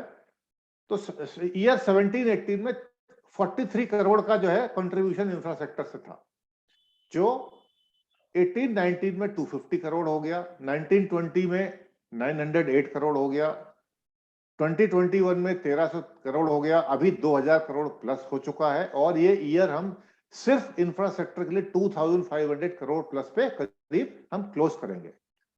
अब इसमें अगर मैं बात करूंगा तो इंफ्रा मींस इंफ्रास्ट्रक्चर प्रोवाइडेड, आपकी मशीन्स कहीं भी लग सकती हैं, जैसा मुझे समझ में आता है। मैं खुद पब्लिक सेक्टर में 10 साल एचबीजे गैस पाइपलाइन पे मैं काम कर चुका हूं नेशनल फर्टिलाइजर्स में, तो मुझे अच्छे से आइडिया है कि ये इतनी लार्ज जो मशीन है, क्रेन्स है या क्या क्या होती है। तो माई सेल्फ एन इंजीनियर, तो ये आपके रिन्यूएबल एनर्जी सेक्टर को बहुत बड़ा जो है गवर्नमेंट ने वो किया हुआ है। एचजी इंफ्रा, टाटा सोलर जो है हमारे यहाँ, आप समझिए करीब 100 करोड़ मंथ की डिस्काउंटिंग हो जाती है। It is one of the largest customer. HG Infra is also our number 1 customer, which are आप सभी को जानते हैं जो रोड सेक्टर में है। HFCL टेलीकॉम में भी है, अशोका बिल्डकॉन जो वेस्ट रीजन में है, Vikram solar is east west, D development, RS infra project जो आपके टर्न की पावर टेलीकॉम इन सब में लेता है, DP Jain and company, Patel infra. और एक स्लाइड इसमें आप देखेंगे, ये अभी ये नए इंट्रेंट्स आए हैं, मैंने आपको बताया कि बढ़ते जा रहे हैं। जे कुमार इंफ्रा को मैंने डार्क किया, इसकी डिस्काउंटिंग शुरू हो चुकी है। P Das infra, SPL infra, Afcons, NCC, KPC construction, ये सारे आ चुके हैं और इनकी जल्दी ही इनकी हम उसको बोलते हैं एक्टिवेट हो गया। एक्टिवेट हो गया मीन्स कि उसकी डिस्काउंटिंग वेंडर की शुरू हो गई। तो सर ये अगले महीने 1 महीने बाद हम जब आपसे बात करेंगे तो इसमें आप 4, मैं कोई बहुत ज्यादा 4 से 5 आप नए नाम देखें, क्योंकि हम लोग भी एग्रेसिवली हमारी टीम फॉलो अप करती रहती है कि जो देखिए क्या होता है कि हमारे पास रियल एस्टेट सेक्टर के भी बहुत सारे बायर रजिस्टर्ड थे जिनकी डिस्काउंटिंग भी हुई। अनफॉर्चुनेटली रियल एस्टेट सेक्टर की क्रेडिट रेटिंग बायर्स की कुछ डाउन हो गई, तो अभी उनकी बैंक से कारण जो है उनकी लिमिट्स में इश्यू होने लगा। बट अगली स्लाइड में अगर आप देखेंगे कि NBFCs जो है RBI ने उनको जो है परमिट कर दिया है और NBFCs बहुत जल्दी ही ट्रेड्स के ऊपर प्लेटफॉर्म पे ऑपरेट करना शुरू कर देंगे। उससे लिक्विडिटी बढ़ेगी। 2% हो सकता है इंटरेस्ट रेट ज्यादा हो, बट जो जिसकी ज्यादा क्रेडिट रेटिंग अच्छी नहीं है उन बायर्स के भी वेंडर्स को इसका फायदा मिलना शुरू हो जाएगा। तो अब आप लोग ये ओवर टू यू, आप लोग जो भी पूछना चाहते हैं आप पूछ सकते हैं सर। नहीं, it's good to see this slide and yes, हमारे काफी सारे इंफ्रा कंपनीज इसमें हैं जिनके साथ हम सब रेंटल कंपनीज जुड़े हुए हैं। So good to see that things are getting popular now, or new entrants like J Kumar, SPL, Vidas, Fcons, NCC. These are all big names. I mean, one of the biggest name. I mean, you can consider these companies in top 10 in India. I mean, and yes, and they are playing a big part in, you know, GDP growth for sure. तो ये बहुत अच्छा है और इसमें कुछ और नाम जुड़े, कुछ और आगे हम बढ़े। और अच्छा, एक चीज और कुछ लोग पूछ भी रहे थे I'm speaking, I'm asking you on behalf of SERA कि जी, सपोज मैं भी ट्रेड्स पे, मतलब रेंटल कंपनी ट्रेड्स पे ऑलरेडी हम लोग रजिस्टर्ड हैं और जी, उधर से कोई XYZ कोई कंपनी रजिस्टर्ड है, जी, बट क्या ये उनके लिए कंपल्शन है कि वो बिल डिस्काउंटिंग करें ही करें? सपोज उनका 3 महीने बाद का पेमेंट आ रहा है जी, and I want some sort of bill discounting कि मुझे वो पैसा आज मिल जाए, जी, तो do we need to take his consent also for the same? अगर वो रजिस्टर्ड भी हैं और जी, वो कंसेंट नहीं देते हैं म्यूचुअली, जी। अगर हम लोग दोनों पार्टीज तैयार नहीं हैं, तो क्या तब भी ट्रेड्स M1 एक्सचेंज हमारी मदद कर सकता है और इट विल नॉट हैपन? नहीं sir, the mechanism allows the consent based है, और आपके बायर की आपके इनवॉइस डिस्काउंटिंग के लिए कंसेंट बहुत जरूरी है। क्योंकि देखिए, आपको जो फाइनेंसर जो बिल डिस्काउंटिंग आपके कर रहा है इनवॉइस पे, वो आपके बायर की क्रेडिबिलिटी के ऊपर कर रहा है फाइनेंशियल्स पे। तो इस केस में आपका बायर को आपकी इनवॉइस को एक्सेप्ट करना जरूरी है, उसके बाद ही ये बिडिंग के लिए बिडिंग प्लेस पर जाएगी। तो अगर आपका बायर कंसेंट होना जरूरी है, तो क्या उनके लिए ये ईज है कि वो कंसेंट दे? वो बोल सकते हैं कि हम आपको कंसेंट नहीं देते। नहीं नहीं सर, कंसेंट का मतलब ऐसा है कि जब आप इनवॉइस हमारे यहाँ अपलोड करेंगे, अगर आप बिल डिस्काउंटिंग कराना चाहते हैं, डिस्काउंटिंग पे अपलोड करेंगे और वो फ्लो करेगी अप्रूवर के पास, तो अगर वो उसको नहीं करेंगे अप्रूव, तो वो आपकी नॉर्मल कोर्स है, आपकी जैसे आपका पेमेंट साइकिल है वैसे ही होगा। तो उस Do we need to upload the invoice first, या do we need to take the consent first from that principal client? नहीं नहीं नहीं, you have to upload the invoice first. अच्छा, पहले इनवॉइस आप ट्रेड्स प्लेटफॉर्म हाँ में सर, आपके अपलोड सर करेंगे M1 एक्सचेंज में, सर ऐसा उसके है बाद फिर उसको कि जाएगा ये बिल्कुल ओके। आइसोलेशन में नहीं होता है, क्योंकि बायर आपको भी, आप भी डिस्कस करोगे अपने बायर के साथ में कि आई हैव रजिस्टर्ड। जैसे आपको बताया मैंने, यहाँ रजिस्ट्रेशन कराने के लिए किसी बायर के एनओसी, किसी बैंकर की एनओसी वर्किंग डेट नहीं लगती है। Any time you can join, और किसी भी, बट आप उसको एटलीस्ट बताओगे तो एक बार आई थिंक कॉन्फिडेंस में लोगे, क्योंकि आपकी अगर प्रोडक्ट है तो GRN बेस्ड है, वो उसकी एक्सेप्ट करेगा, उसके बाद ही होगा। तो कॉन्फिडेंस में तो जरूर लेते हैं, बट कोई ऐसे कंसेंट सिस्टम पे नहीं आती है। आप उसको बता दोगे भाई मैं इनवॉइस अपलोड कर रहा हूं, वो फ्लो करेगी। आई कैन टेल यू, आधे घंटे तक में भी पूरी प्रक्रिया कंप्लीट हो गई। अभी आप आगे पूरा फ्लो चार्ट देखेंगे। आपने इनवॉइस अपलोड करी, वहां से उसने एक्सेप्ट करी, बिडिंग हो गई, आपने एक्सेप्ट कर ली, DOA साइन हो गया, सेटलमेंट हो गया, आधे घंटे में भी पूरा खत्म हो जाता है। इतना इतना क्विक मैकेनिज्म है। तो पेमेंट कितने टाइम में मिलता है? आई मीन इफ अगर अगर आप सपोज अगर आज हमने अप्लाई किया, सो इन जी व्हाट ड्यूरेशन हम अपना पेमेंट हमें मिल जाएगा? सर, आई थिंक एक उसकी स्लाइड आएगी तो आपको मैं ज्यादा अच्छे से एक्सप्लेन ओके करूंगा, okay, please let's take it है ना। फॉरवर्ड। तो सर, इस स्लाइड के बारे में कुछ आप और जानना चाहेंगे? सर अभय जी, जी आप आधी घंटे बोलोगे तो हमारी एक्सपेक्टेशन डोमिनो पिज्जा की तरह हो जाएगा कि 30 मिनट्स डिलीवरी। सर देखिए, हम तो वो चुनाव भाषण वाले नहीं है, लेकिन आप लोग जितना इंटरेस्ट लेंगे हम उतना ज्यादा बोलेंगे। ठीक है सर। ठीक है सर, चलिए सर आगे चलते हैं। तो ये एक देखिए बिल्कुल एग्जाम्पल है, जैसा अभी सचिन जी ने पूछा कि कितने दिन में होगा, क्या होगा, और पैसे मिलते कितने या मुझे कितने चार्जेस लगते हैं। मैं परसेंटेज में बात करूंगा तो समझ में नहीं आता। यहाँ देखिए, एक मेरी 10 लाख की गुड्स की या कोई भी इनवॉइस है जो मैंने सिस्टम पे अपलोड कर दी। क्लाउड बेस्ड सिस्टम है, बिल्कुल आसान है, आपने कर दी। बायर ने पूरे वैल्यू की इसको अप्रूव कर दिया। 10 लाख की इनवॉइस थी, अप्रूव कर दिया। क्या होता है, अगर उसको कोई डिडक्शन मारना होगा कि, तो वो डिडक्शन अपने आप नहीं कर सकता, डिडक्शन आपके पास वापस जाएगा एक्सेप्ट करने के लिए। तो यहाँ पे कोई डिडक्शन नहीं, उसने अप्रूव कर दिया। अब आपकी जो पेमेंट टर्म्स थी परचेज ऑर्डर के हिसाब से, वो 45 डेज की थी, और यहां जो है 5 डेज में सपोज एग्जाम्पल पूरा जो है सेट, पूरी आपकी पेमेंट आ गई, सब खत्म हो गया। तो इसका मीनिंग ये हुआ कि आपको 40 डेज का अर्ली पेमेंट का बेनिफिट हुआ। तो अगर हमने सपोज XYZ तीन बैंकों ने सपोज आपको बिल्ड रेट लगाया और lowest Punjab national bank, standard chartered और SBI सबसे लोएस्ट था, आपने 7% पे आपने इसको एक्सेप्ट कर लिया। तो अब मैं 7% मतलब अमाउंट क्या, तो 7% का प्रोरेटा निकालेंगे आप 10 लाख का for 40 days at 7%, which comes out for 7,671. Okay, as a business M1 exchange what we earn, हम लोग उसको बोलते हैं ट्रांजैक्शन चार्जेस। M1 एक्सचेंज को क्या है, तो हमारा भी 0.5% है। तो ओवरऑल आपको जो डिस्काउंटिंग हुई बैंक प्लस आवर चार्जेस 7.5% हुई।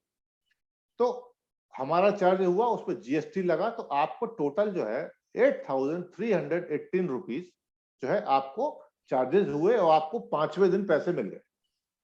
तो आपको 10 लाख के आपको 9,91,682 आपको पेमेंट हो गया। अब 5 डेज का मतलब एक एग्जांपल है, आपने आज इनवॉइस अपलोड करी, सपोज कल आपके बायर ने अप्रूव कर दी, बिडिंग के लिए गई, बैंक ने एक दिन बाद जो है उसको बिडिंग लगाई और आपने एक दिन बाद उसको कर लिया और सेटलमेंट हो गया, मतलब तो 5वें दिन तक आपके अकाउंट में पैसे आ गए। ये एक दिन में भी हो सकता है, अगर आज ही के आज ही सारा हो गया तो 9 बजे रात तक सेटलमेंट साइकिल विंडो होती है। 9 बजे रात तक फाइल जनरेट हुई, कल आपके 2 बजे के बाद आपका अकाउंट क्रेडिट हो जाएगा। तो इस तरीके से होता है सर उसका। कुछ सर पूछना चाहेंगे आप इसमें?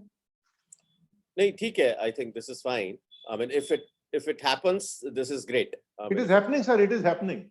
And if it is practical, in Yes, our yes, industry, if it is yeah. practical, so it will really help. It will really help in our cash flows, in our, because working capital is always needed in terms of paying GST, because we are paying GST in advance.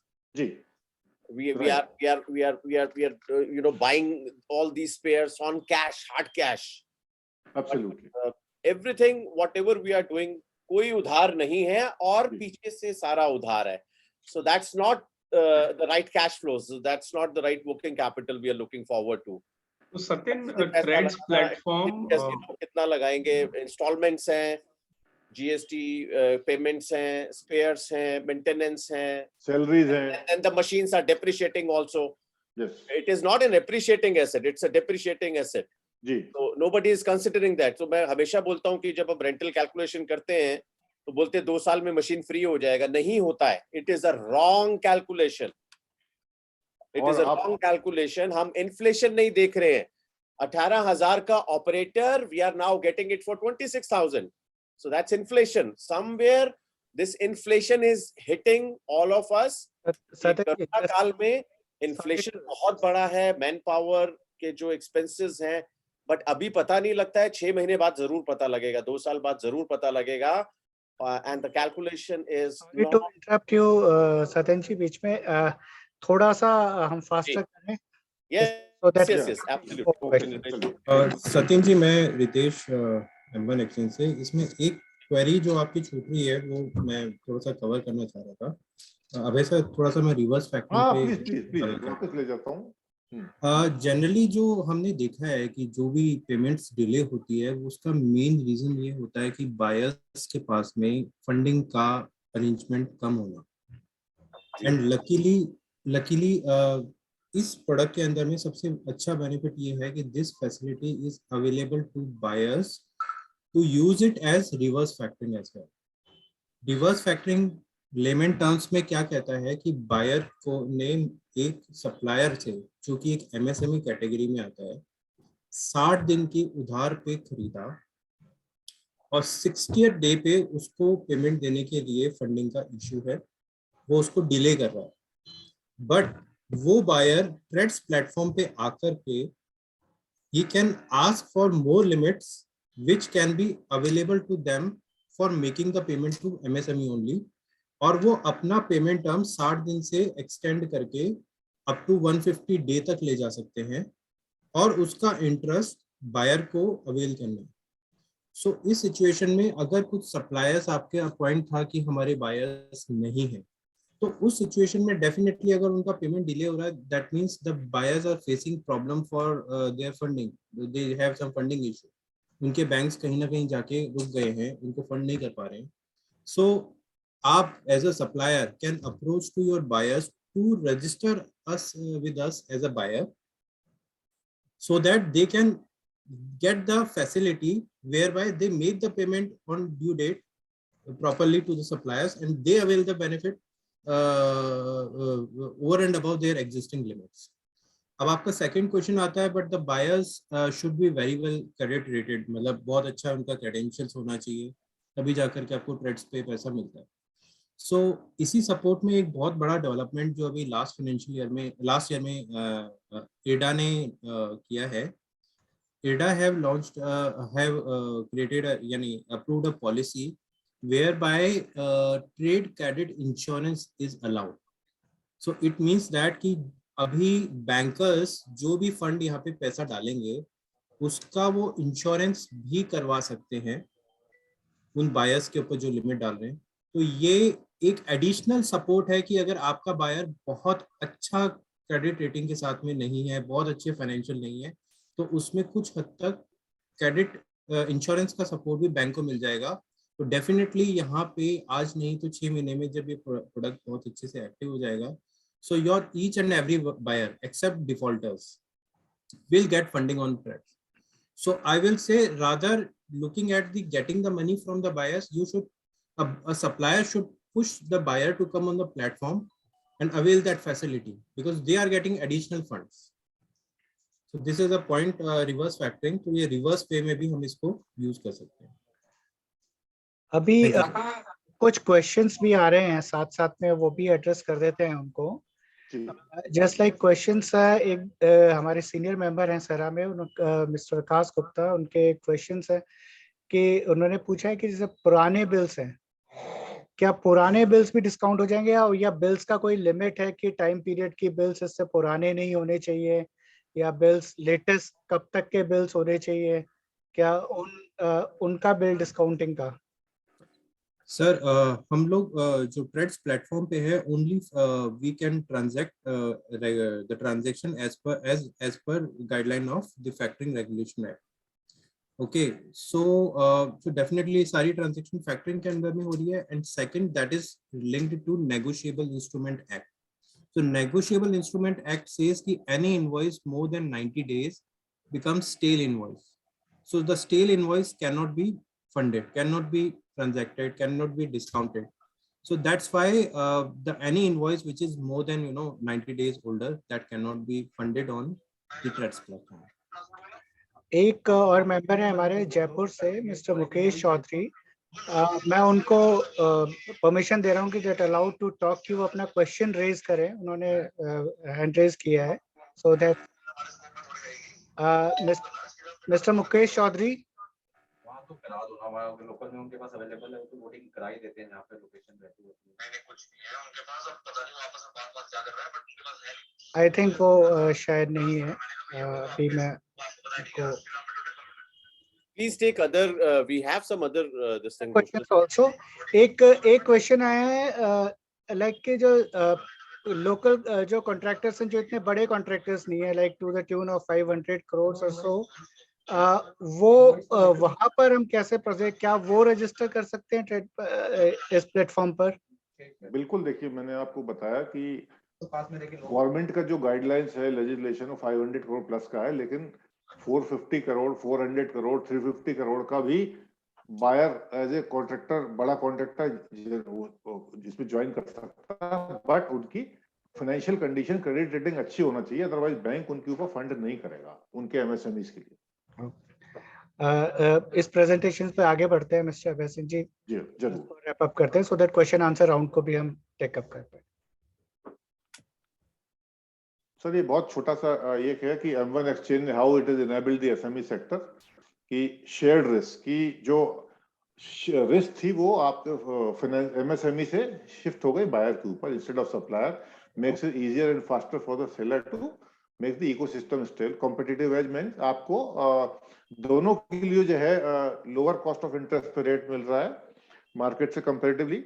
Ease of use बहुत ज्यादा आसान है इसको इस्तेमाल करना, और assess to finance मतलब आपको एक बहुत लार्ज पूल ऑफ फाइनेंसर्स के साथ आपको मिल रहा है. तो इस पे मैं ऑलरेडी हम डिस्कस दूसरे पॉइंट पे कर चुके हैं, इसको मैं आगे बढ़ाता हूँ। यहाँ पे कचो आप देख रहे हैं जो प्रोमिनेंट PSUs हैं, हमारे पास करीब 80 पब्लिक सेक्टर एंटरप्राइज रजिस्टर्ड हैं। यहाँ पे कुछ प्रोमिनेंट दिखाई गई हैं, तो सारी तो कवर मैंने नहीं करी है, लेकिन करीब 80 से ज्यादा हमारे पब्लिक सेक्टर एंटरप्राइज रजिस्टर्ड है। और oil sector, power sector, gas sector, ये BHEL मैन्युफैक्चरिंग, ये एक्टिवली पार्टिसिपेट भी कर रहे हैं इसको। आगे चलें सर। जी, ये मैन्युफैक्चरिंग सेक्टर के हैं कुछ प्रोमिनेंट। वो वैसे तो ओवरऑल जो है बायर कॉर्पोरेट 900 है, तो सारे तो नहीं दिखाए जा सकते इसमें, बट बड़ी कंपनियां कुछ बताई हुई हैं। कॉटन टेक्सटाइल्स जो है आपके, ऑटो एंसिलरीज और ऑटोमोबाइल बहुत बड़ा सेक्टर है ट्रेड्स के ऊपर, जो बहुत एक्टिवली पार्टिसिपेट कर रहा है। फार्मा, केमिकल, कंस्ट्रक्शन, इंफ्रा, बहुत आपको वहां पे मैंने प्रोमिनेंट दिखाए थे, लेकिन यहाँ पे भी कुछ दिखाए हुए हैं। FMCG, पावर में, रिन्यूएबल एनर्जी में सारी बड़ी कंपनियां इसके ऊपर पार्टिसिपेट कर रही हैं। एग्रो है, इलेक्ट्रिकल है, और ये आपका जो आप देख रहे हैं ऑटोमोबाइल सेक्टर है। ऑल प्रोमिनेंट ब्रांड सब लोग इसके ऊपर अवेलेबल हैं। सर एक और क्वेश्चन आया है आगे फर्दर के उसमें पूछा गया है कि अगर बिल डिस्काउंट हो जाता है, जी ठीक है, और वो जो एग्रीमेंट है उसमें वो हो जाता है, अगर उसके बाद बायर डिफॉल्ट कर जाए, जी तो उस केस में क्या मतलब क्या ऐसा होता है, या मतलब क्या ऐसा हो सकता है, वो दोनों पॉसिबिलिटीज प्लीज बताएं। जी सर। तो अगर पहली बात तो sir, default rate TReDS platform के ऊपर मतलब पॉइंट उस परसेंटेज में 1% भी नहीं है। दूसरा, अगर सपोज डिफॉल्ट हो गया तो उसके सेलर MSME के ऊपर उसका कोई भी इंपैक्ट नहीं है, क्योंकि उसने अपनी इनवॉइस सेल ऑफ करके आउट ऑफ दिस ट्रांजैक्शन है, वो फाइनेंसर डायरेक्टली बायर के साथ में डील करेगा। ओके, जी लेट्स प्रोसीड। जी। ये सर जैसे आप बहुत प्रोमिनेंट जो है इसके ऊपर आपको फाइनेंसर सारे दिखाए हुए, करीब करीब सभी पब्लिक सेक्टर और बैंक से, और नीचे एक अगर आप पॉइंट देख रहे होंगे कि अभी रिसेंटली आप कई बार आप सुनते आ रहे हैं कि गवर्नमेंट ने नया लेजिस्लेशन हो गया है, NBFC को अलाउ कर दिया है। उसमें लास्ट जो स्टम्बलिंग ब्लॉक या रोड़ा था वो था कि RBI को एक स्टैंडर्ड ऑपरेटिंग प्रोसीजर गाइडलाइंस निकालनी थी कि NBFC कैसे, कौन NBFC इसके ऊपर ऑपरेट, क्योंकि NBFC जो है 10,000 से ज्यादा है लाइसेंस, कौन लोग करेंगे, तो उनको एक रेगुलेट करना भी जरूरी था।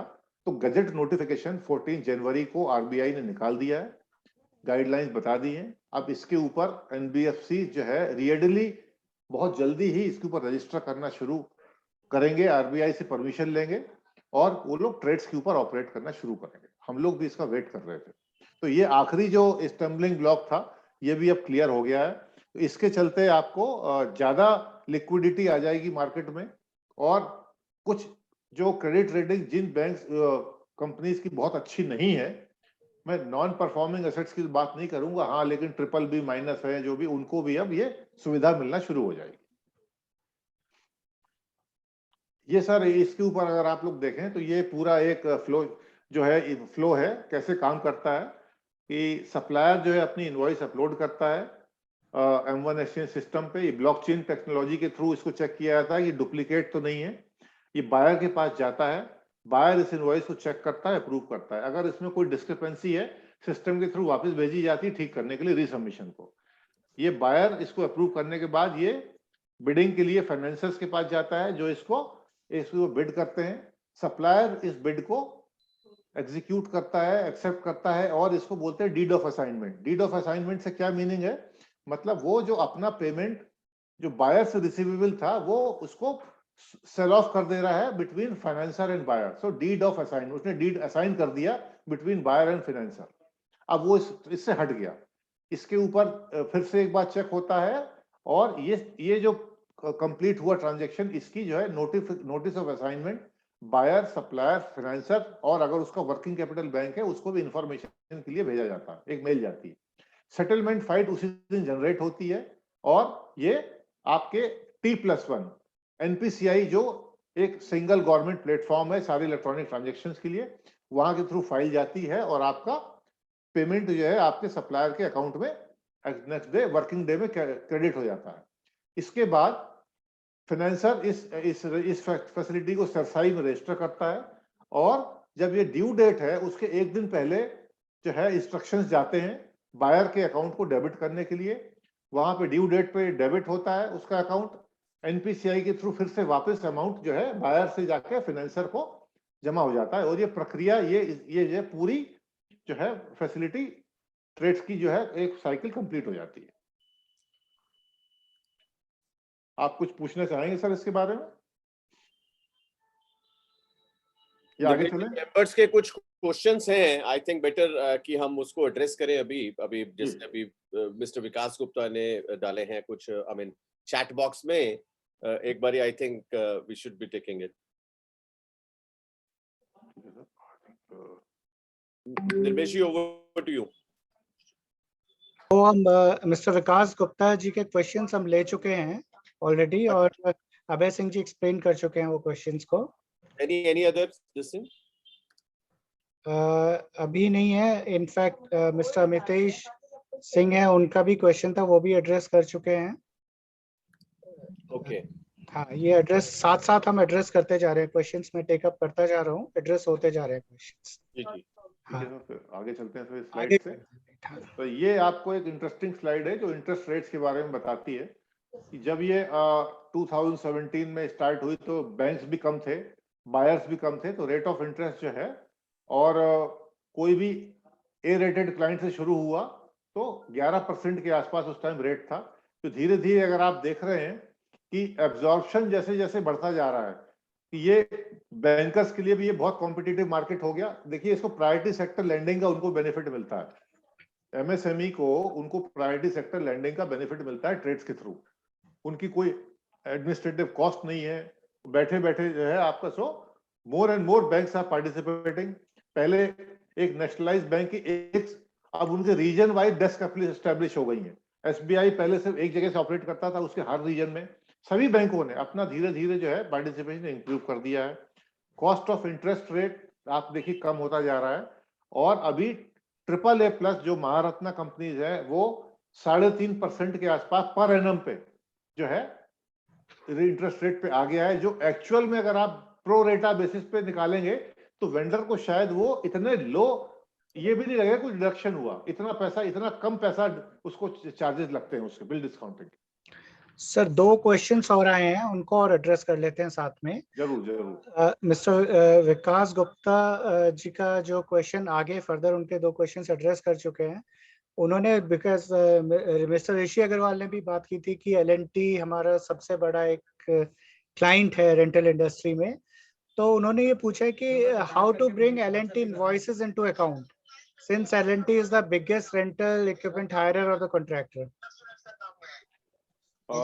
सर देखिए एल&टी के बारे में मैंने पहले भी बताया कि ऐसा कोई हम फॉलो अप कर रहे हैं, जबरदस्ती हमारे पास कोई ऐसा टूल नहीं है जो कि कोई ऐसा आम हो जो हमको दिया हो ऐसा कि लेजिस्लेशन की हम जाके बोलें कि आप हमसे रजिस्टर क्यों नहीं।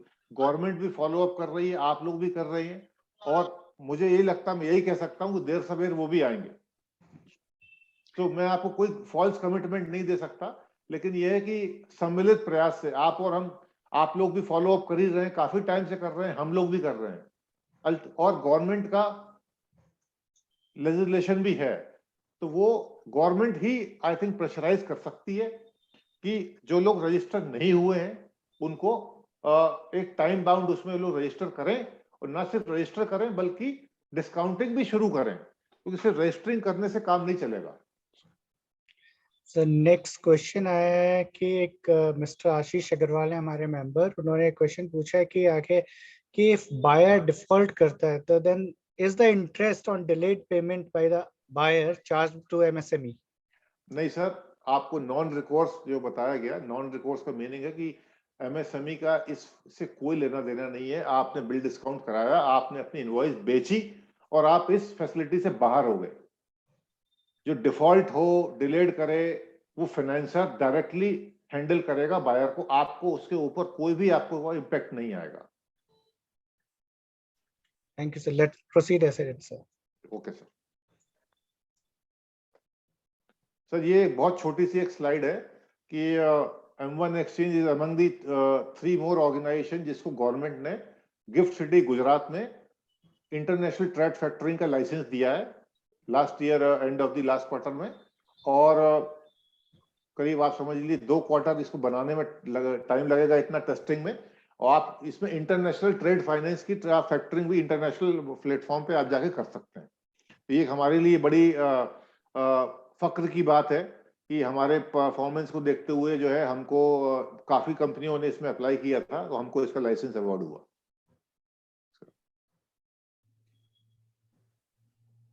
तो बहुत सारे जो हमारे जो कस्टमर्स हैं जो इनका एक्सपोर्ट इंपोर्ट में भी सेगमेंट में है, क्योंकि जो ट्रेड से एक बात बताऊं आपको, ट्रेड सिर्फ डोमेस्टिक मार्केट के लिए ही है बिल डिस्काउंटिंग, इसमें कोई भी एक्सपोर्ट इंपोर्ट सेगमेंट कवर नहीं होता है।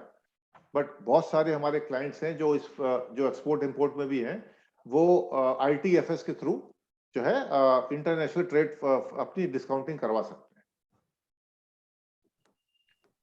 सर एक मैं जानकारी देना चाहूंगा कि ये M1 एक्सचेंज की 100% ओन सब्सिडरी है माइंड फिनटेक, जो डिस्काउंटिंग ट्रेड्स के थ्रू नहीं हो सकती, जो बायर नहीं है वहां पे हमारे पास बहुत सारी इसमें स्कीम्स हैं, जो फाइनेंस मॉडल्स हैं, यहाँ पे हम कवर कर सकते हैं, जिसमें स्पेशली सेल्स इनवॉइस डिस्काउंटिंग है, जिसमें आपकी जो इनवॉइस डिस्काउंटिंग हो सकती है बिना बायर के कंसेंट की, जो आप पहले एक क्वेश्चन तक पूछ रहे थे।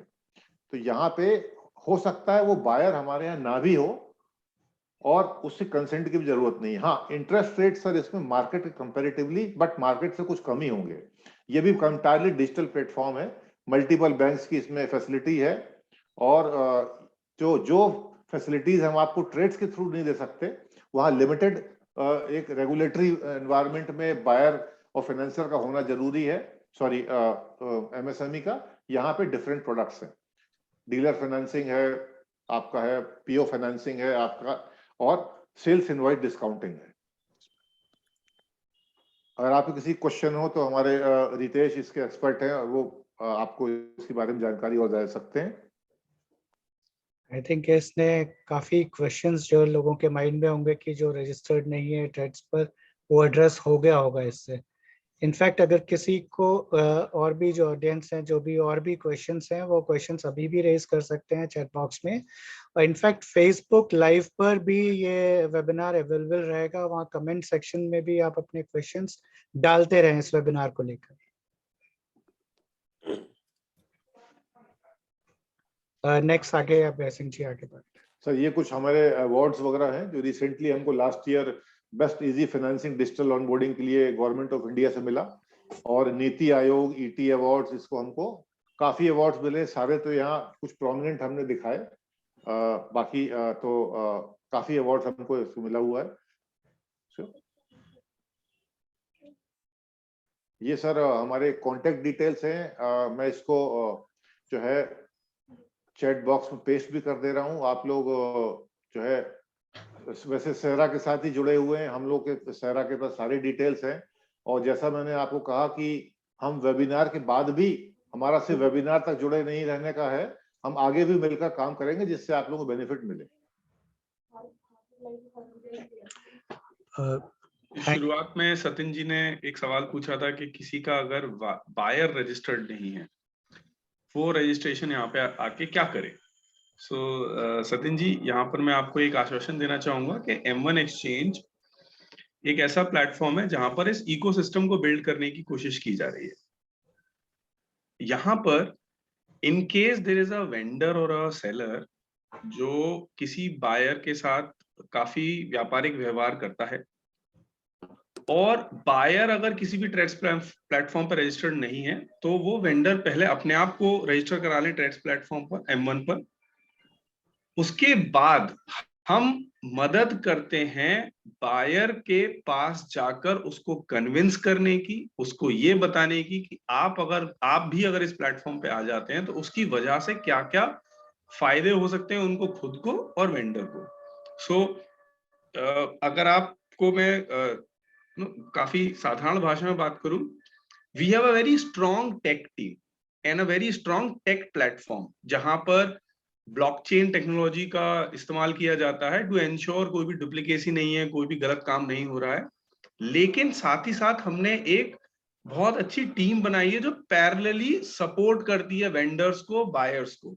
सो आपको कहीं भी ऐसा लगता है that this transaction may happen, may not happen, credit ऊपर जा रहा है, नीचे जा रहा है, वो सारी चीजों में पैरेलल जो टीम है बहुत बेहतरीन तरीके से मदद करती है।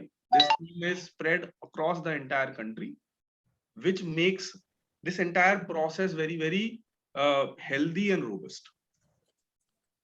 Good to hear, Vishal. This is quite encouraging, and let's take it forward and make this factoring and bill discounting more popular in India, as if now, because I think it's on a very nascent stage, but I think it will pick it up from now on. और इसमें हम लोग जुड़े रहेंगे और इसमें हमको मिलके कोई ना कोई सॉल्यूशन रेंटल कंपनीज के लिए और बाकी एमएसएमई के लिए निकालना है। तो definitely will be together, I mean with all the stakeholders, with all the major stakeholders. Manufacturers भी हमसे अलग नहीं है, they are all with us. Manufacturers, all the bankers, financiers, they are already with us. And then finally the major third stakeholder is the infra company. वो नहीं होंगे तो हम ही नहीं होंगे। I mean they are our principal clients. So we need to serve them well at the same time. But unfortunately ज़्यादा debate होती नहीं थी payment recoveries पे in a positive way. So this is just a start. So क्योंकि हमेशा technology के ऊपर webinars होते हैं, सेल्स के ऊपर होते हैं, मैन पावर इश्यूज, स्किलिंग के ऊपर होते हैं। There are very less webinars like this. So this is what the USP is कि हम लोग हर छोटे छोटे पार्ट को, बड़े पार्ट को, एंड ट्रस्ट मी, सबसे ज्यादा जरूरी कैश फ्लोज है। कैश फ्लो नहीं है अगर मेरे पास तो मैं काम ही नहीं कर पाऊंगा। How can I take the things forward? मैं अपने आप को इनोवेटिव भी तब कर सकता हूँ when we have the right cash flows. For any rental company, it is very important to have the right cash flows. वो ना आने से तो issues ही issues हैं। ये कैश फ्लो की बीमारी किसी भी व्यापार में yes. एक शरीर की बीमारी की तरह है कि आपको कोई ऑर्गन खराब है या अंदर कुछ इश्यूज हैं, वो दिखता या तो नजले जुकाम की तरह है या बुखार की तरह।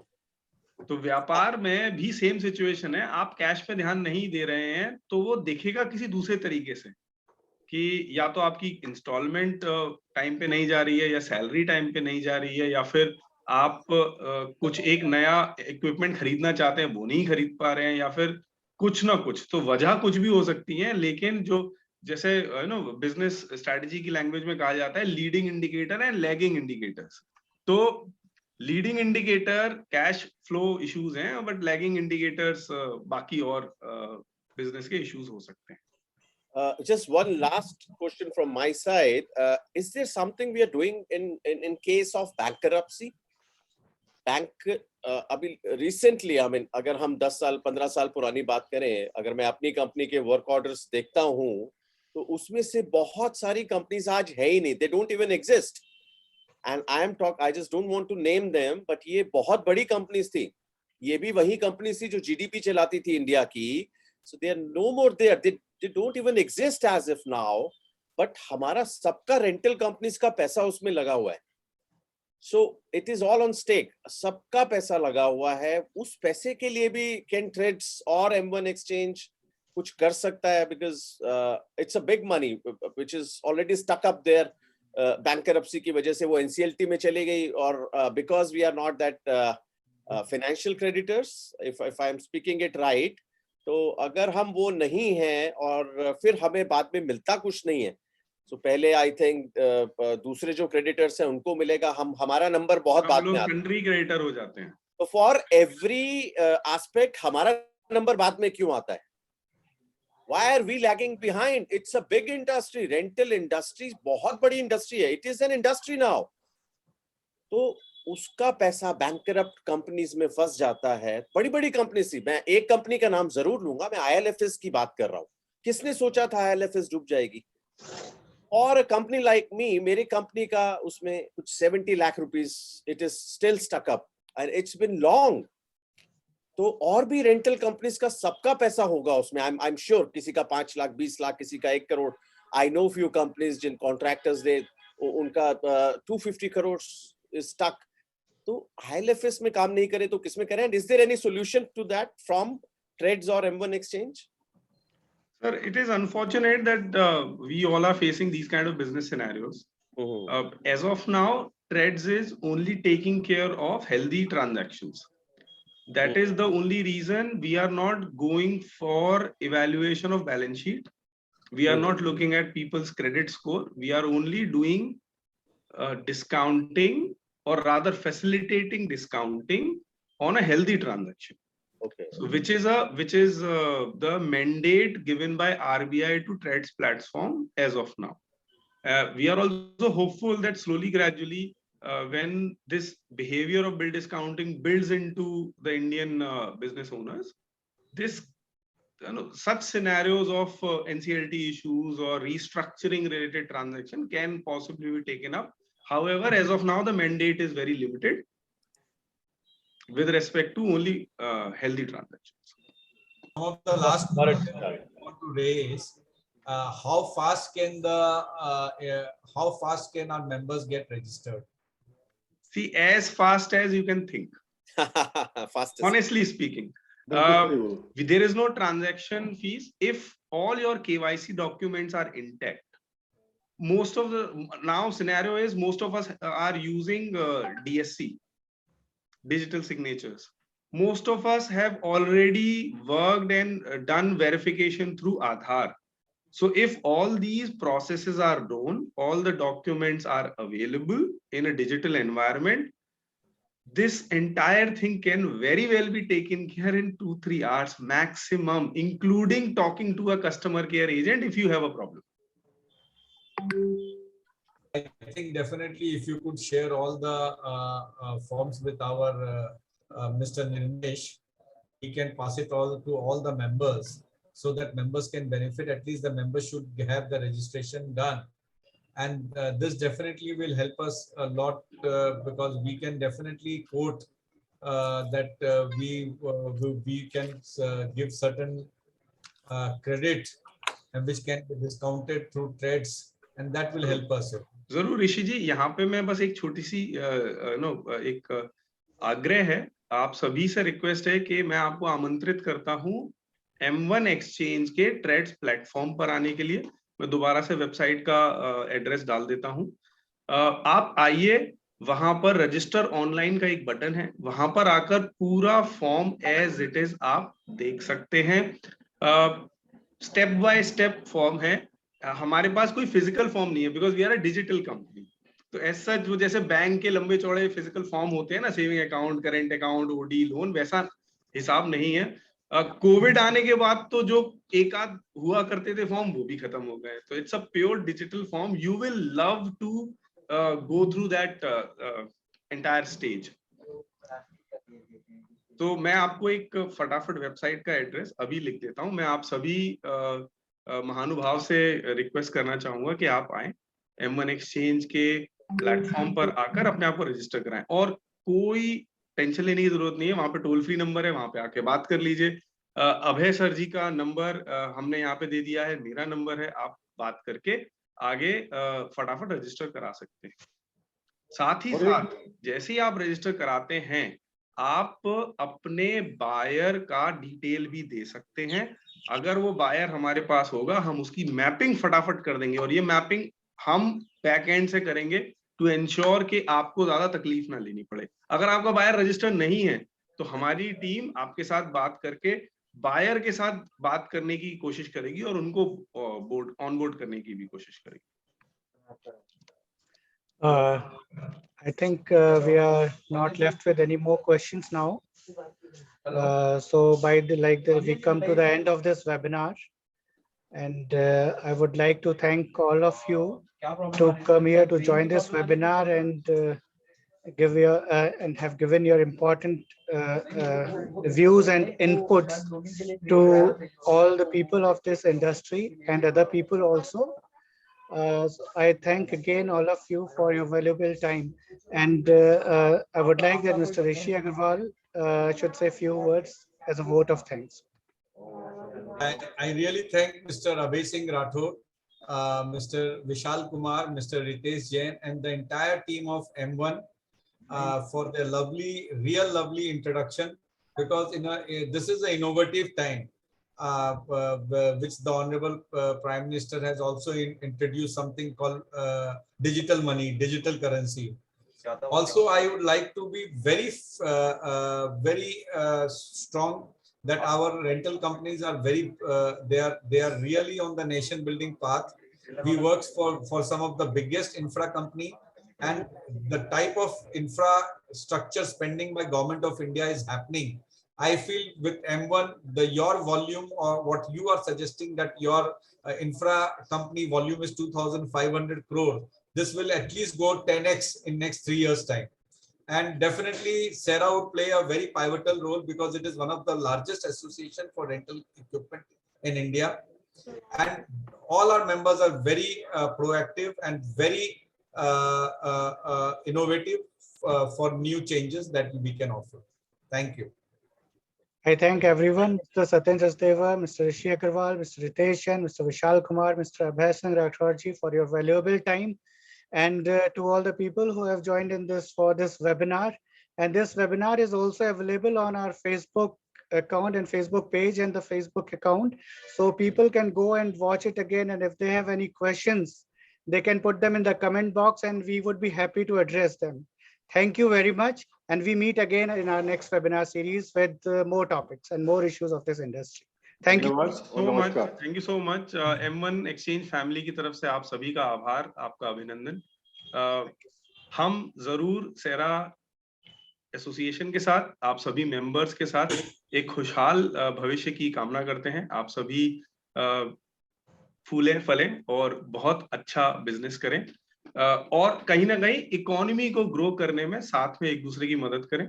बहुत बहुत धन्यवाद ऋषि अग्रवाल जी, बहुत धन्यवाद सतिन सचदेव जी और सभी सेरा मेंबर जो यहाँ पर उपस्थित हैं, कुछ समय पहले तक उपस्थित थे और फेसबुक पे हम सब लोगों को मिल रहे हैं. बहुत बहुत धन्यवाद. Thank you very much. Great. Thank you. Goodbye. Thank you very much once again. Thank you. Thank you. Thank you.